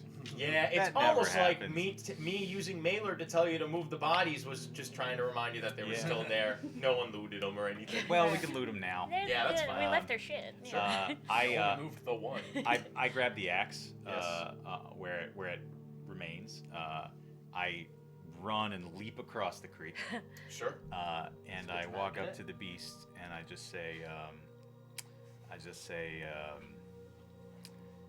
it's not always a battle of strength, and you were bested today, my friend. Sleep well, and I executioner chop its head off. Well, but I am quite strong. I want that to be clear. I'm sure you are. Do you see what I just did? You notch a deadly blow into the neck of this creature. It's not necessarily enough. You again, and you crack through the spine and the neck, and you sever the head that just sort of rolls over to the side. You see the eyes open, glazed, and dead at your feet. Grisly work. That was one wacky bird. Right, Hadrock, do you want to take the body for Melo? I'm sure You can leave it to Hadrock. Right. Really? It will serve as fertilizer for the crops. Make for a good harvest. Hell, maybe eat it. Might be good eats. A lot of meat on it. Hadrock is a vegetarian. Right. Of course, I should have known. Why should you? Should you? All right. We all should have guessed, shouldn't we? It was so obvious. So obvious. Right. Well, I guess that's that then. Should we wake the Quins and tell them that we've taken care of their problem, or should we let them sleep? It is the middle of the night. Right. You should probably head back to town. They might be mad that we took care of it in their front yard. Well- We really should have probably asked them. I don't think we did. No, we didn't, but Yeah, it's fine. I think it's just best that it's not going to be picking off their sheep anymore. Well, absolutely. We destroyed this thing. Yeah. Really quick. It's almost surprising that it was such a threat to everyone here. Well, I don't know too many people that can shoot a bird out of the sky, keep it on the ground, and then blow its fucking back out with a bunch of ice crystals. So it's a good thing that y'all came down to the island. Well, how many people do you know who could stab it in the neck like that? I mean, I could stab it in the neck like that. Alright, I'm thinking about stabbing you in the neck, Hadrock. Let's go. You leave Hadrock alone. I'm not going to. I'd rather not. I've just thought about it. We'll leave, but tell the Quins that we hope they have a pleasant time and that nothing further bothers their farm. You can count on me. Thanks, Hadrock.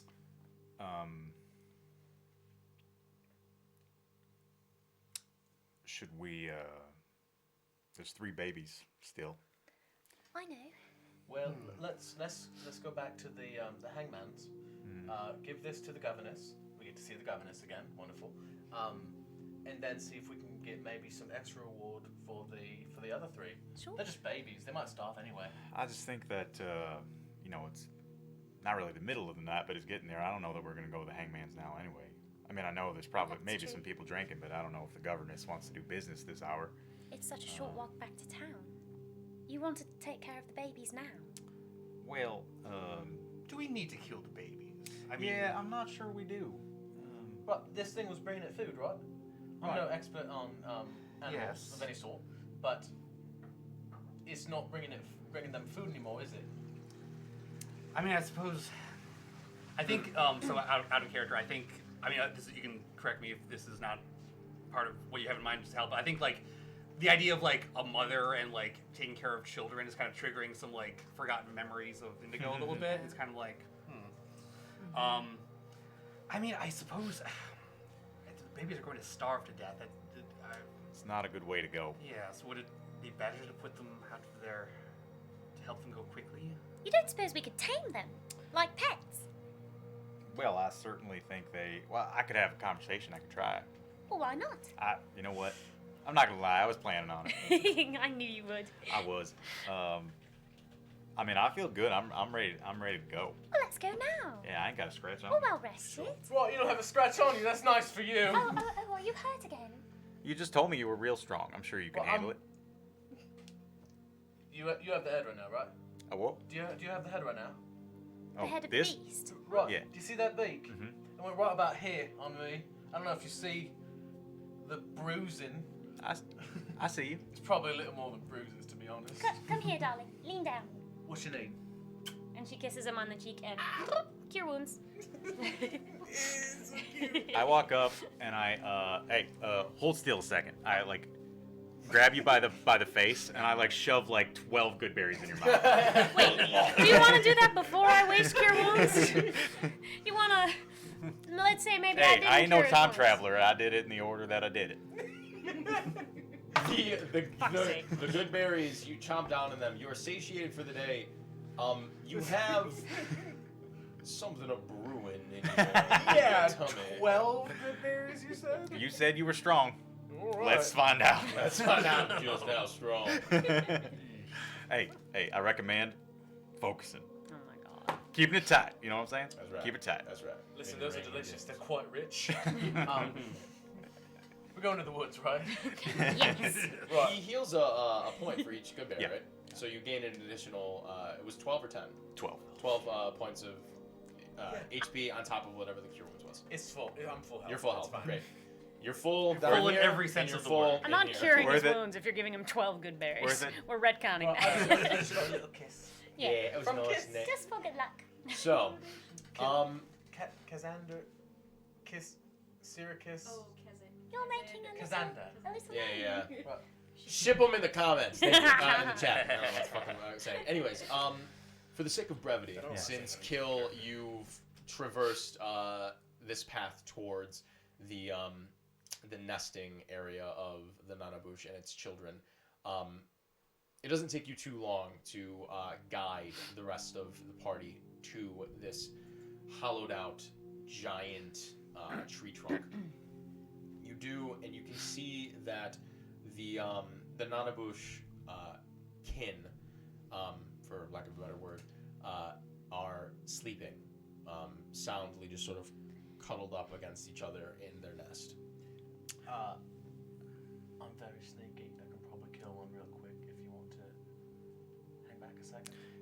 Would I have been able to get a sense of? Obviously, they moved kind of awkwardly. They were able to dispatch my familiar, but would I be able to get a sense just from my time fending for myself in nature how much of a threat these would have really posed, particularly to like our group as a whole? Go ahead and just make a general insight check. 26. Damn. I mean, you guys can take them easy. Yeah. I mean, like, if they're out hunting, like, for, like, rabbits or whatever, they're very clever apex predators, seemingly, but, like, the four of you, like, you probably stomp them in a fucking round. To be honest, they ain't gonna pose a threat to us. Well, it'd be a little Until more they fun grow for me. up. Well, yeah, I mean, you just had some fun. Just give me a second. All right. Just give me 1 minute to cast this spell. All right. I'm gonna ritual cast Speak with Animals. Speak with animals. Oh right, I forgot we were doing Can you just read me the the contents of Speak with Animals? You gain the ability to comprehend and verbally communicate with beasts for the duration. Okay. The knowledge and awareness of many beasts is limited by their intelligence, but at a minimum, beasts can give you information about nearby locations and monsters, including whatever they can perceive or have perceived within the past day. Got it. You might be able to persuade a beast to perform a small favor for you at the GM's discretion. Got it. You cast Speak with Animals. Yep. And it lasts 10 minutes. Yes, you feel the infusion of your incantations about you and the spirit of not only the wildlife around you, but your people that have come before you fills your lungs and your mind. I approach the nest slowly, and then I would like to also cast Animal Friendship. Sure. Animal Friendship. This spell lets you convince a beast that you mean it no harm. Choose a beast that you can see within range. It must see and hear you. If the beast's intelligence is 4... Oh, I never read this before, but we'll find out. If the beast's intelligence is 4 or higher, the spell fails. Oh. Otherwise, the beast must succeed on a wisdom save. Got it. Or be charmed by you. Sure. You begin to cast the spell and you loose it onto these 3 sleeping creatures, and the spell fails. Well, they're a little too clever for that trick, maybe, but let's see if I can reason with them. I just kind of go, and I give a little, like, tap on the ground with my staff. You see these tiny creatures stir a little bit, and they blink up and not recognize you, but they recognize that you're there. And they just sort of stir for a moment, and they kind of cower a little bit, and you can see that they're a little trepidatious. They're not aggressive towards you or anything like that, but they are just sort of stirring and just sort of looking up at you, making little chittering noises.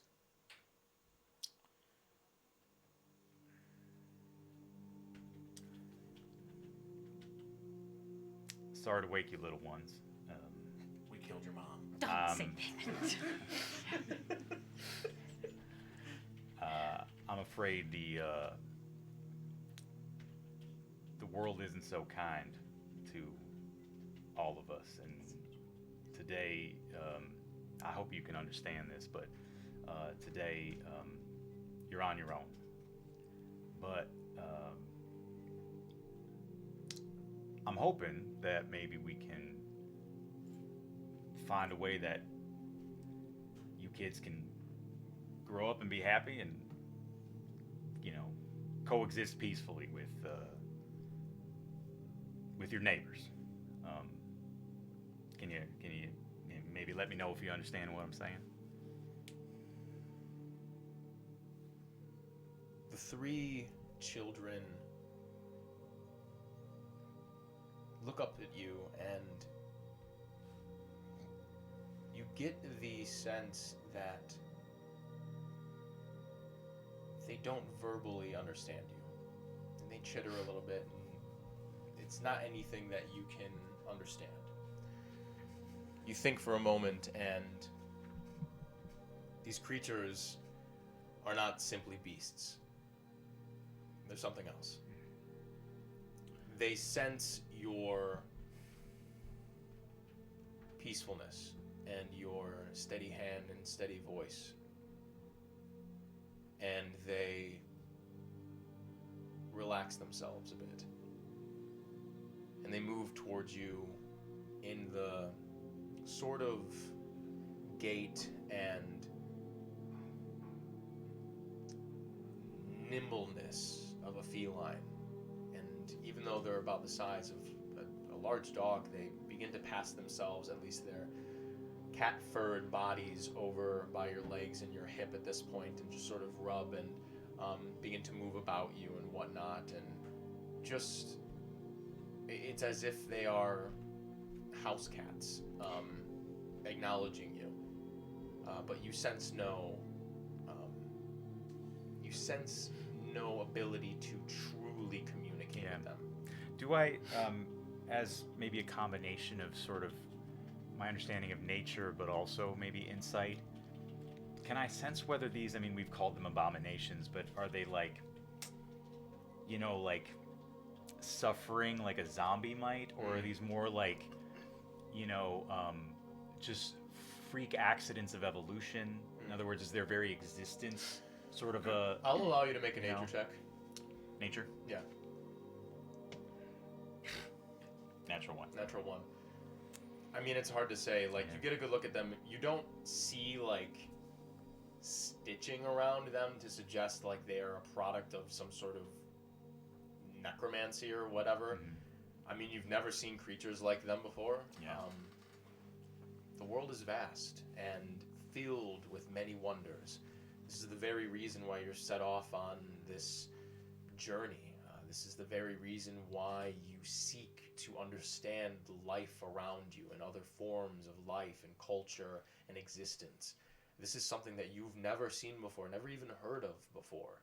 This is a creature entirely new and unique to all of you, really. You're not sure what it is. You're not sure if it's even native to this plane. But they are not aggressive at the moment, at the very least. I turn to my companions and I just say, we had a job to do, and we faced a full-grown beast in fair combat, and that's the way nature works. But these few, this wouldn't be right. This is a execution for no good reason. Nobody asked us to do it, and I see no virtue in it. And if their mama taught them enough to survive, then I see no reason to not let them try. They're probably better off without it anyway. The world make them strong. And worst case, we had to come back and have fun with 3 of them. Yes. Yes, I suppose you're right. I want to, like, pet one very gently on its little head. Make Very an animal cautiously. handling check Okay. with advantage. Natural 20. Natural 20. You approach with the same aura of gentleness and patience that Kill has had throughout this entire interaction. And you slowly move your hand to pass it over the feathers of this creature. And you can see it begin to nuzzle deeper into your palm. And you pass over beyond the small of its back and down its spine where the feathers turn to cat-like fur. And these three creatures just sort of maneuver around and prick at some of the material that makes up their nest. And one of them just sort of looks up to the sky, almost seemingly directly at the moon, and you can see its small bat-like wings protruding out the front appendages of its body. It begins to sit back on its legs and just sort of outstretch its wings and flutter a little bit, and it begins to climb up to the top of the hollow tree trunk, and it stands, and you hear a different sound emanate out of it. Instead of a screech like the stirring, fearful, almost primal sounds that the Nanabush was making upon being assailed, you hear the roar of a lion come out of the beak of this bird-like creature, and it echoes into the sky, and you hear the other two just under it begin to turn and roar at the moon as well. And you can hear a bunch of stirring around you of little rodents and different things. And the one that climbs to the top of the hollow tree trunk leaps off and over the canopy of trees as the other two follow suit. And the last one turns at you all and opens its beak, and you hear a small mewing of like a household cat as it turns and flies off over the canopy.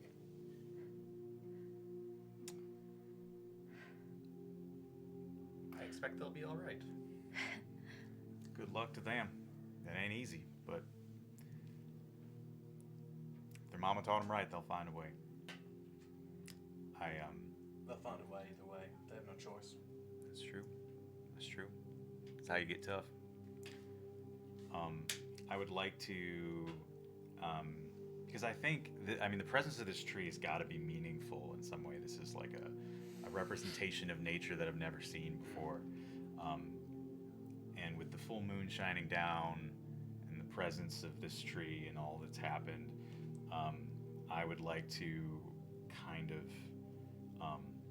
and plus I know that nothing grows fungi like a dead tree trunk. That's very true. And so I'd like to, utilizing the spores from all the different mushrooms that I've brought with me, I'd like to kind of send the spores kind of swirling around the trunk of the tree, sort of dusting it, and then as Kill glows, the different colorful fungi, some sort of the mushroom that you think of, and some more like discs growing out, begin to cover the trunk, creating kind of a very colorful menagerie of like oranges and blues and different browns and things, and really kind of create like honor this place that feels special to me. And you do so. And with the light of the full moon draping itself across this now serene, peaceful landscape, you see the little bits of pollen and mushroom spores as they sprout from the dead oak and bark around this grand, hollowed out trunk, flicker in the moonlight like little spirits. And Indigo, you feel for the first time in a long time a memory of a home that you never knew that you lost. You feel such a sense of purpose, finally, that you've been searching for. It just reminds you of a life that feel as though you've lived, but just can't put a finger on it. This moonlight, this scene, these people, this success, a defense of these new folk settling this island, a ushering forth of a new generation, the birth of new life from death, the great moon watching over all that is conspired. This is a new memory that sits with you. It doesn't replace the old, but it supplements it.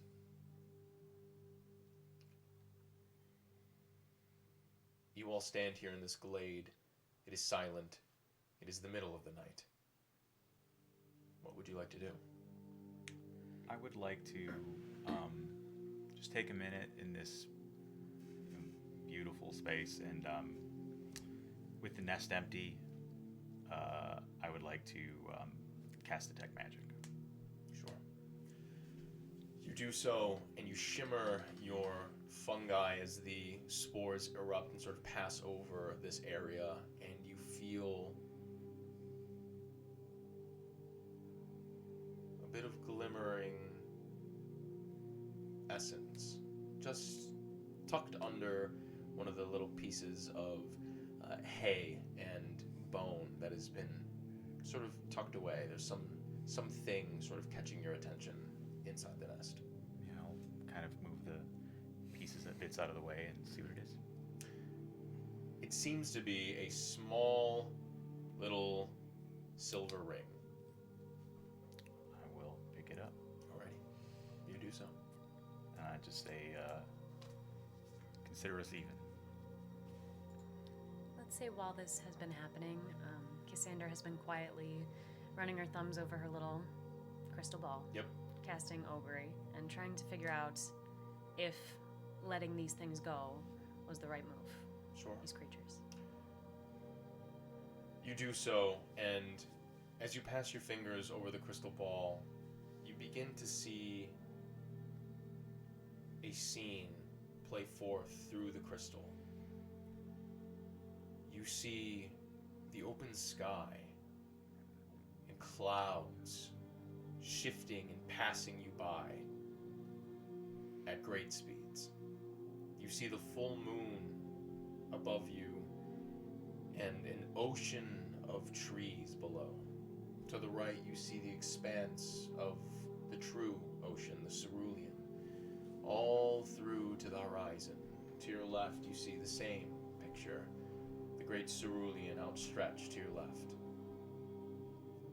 And you see a land forward past the ocean that outstretches itself through the entirety of your vision.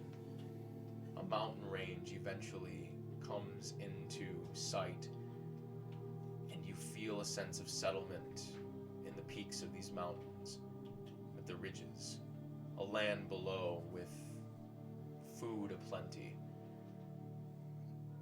natural, innovasive, inconsequential. Just right.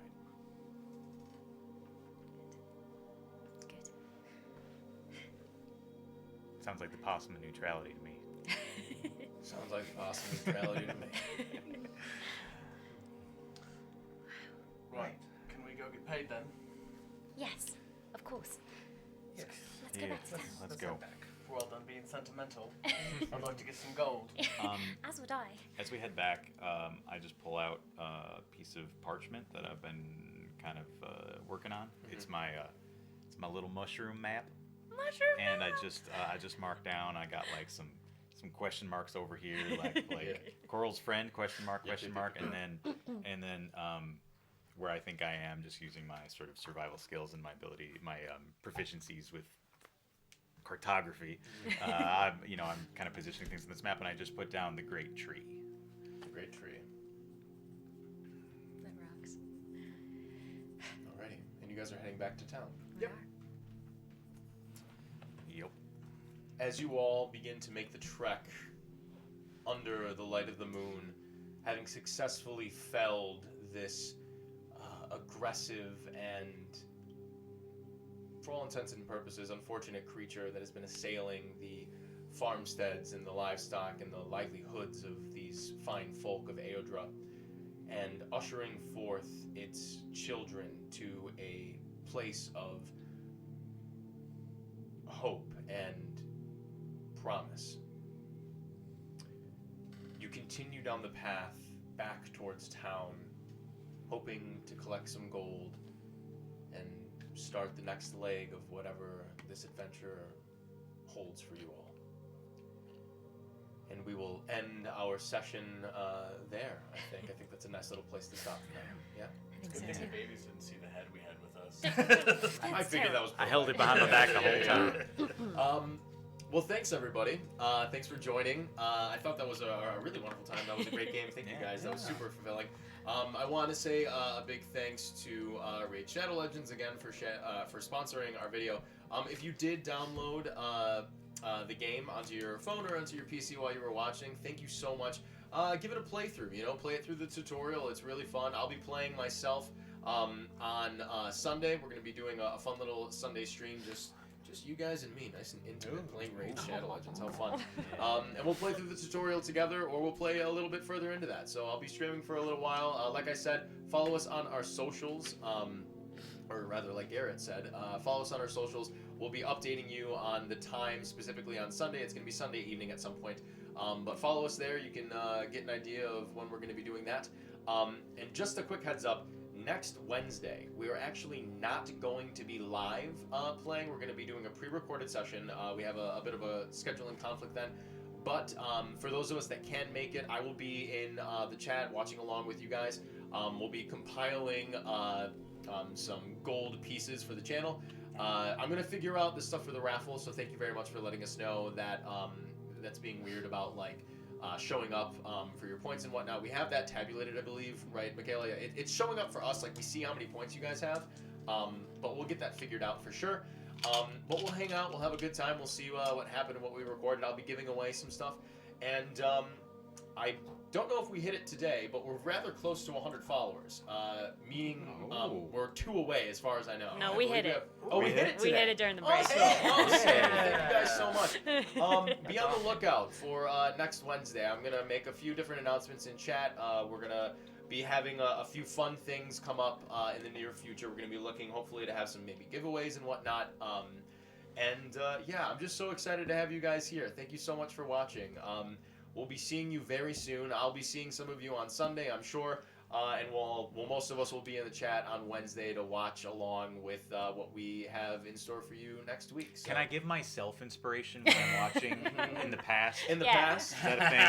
I'm sure we'll figure out a way to edit something in, and then it'll just be like you receiving it, and then we'll just like dub over your voice, like, oh, I rolled a 17.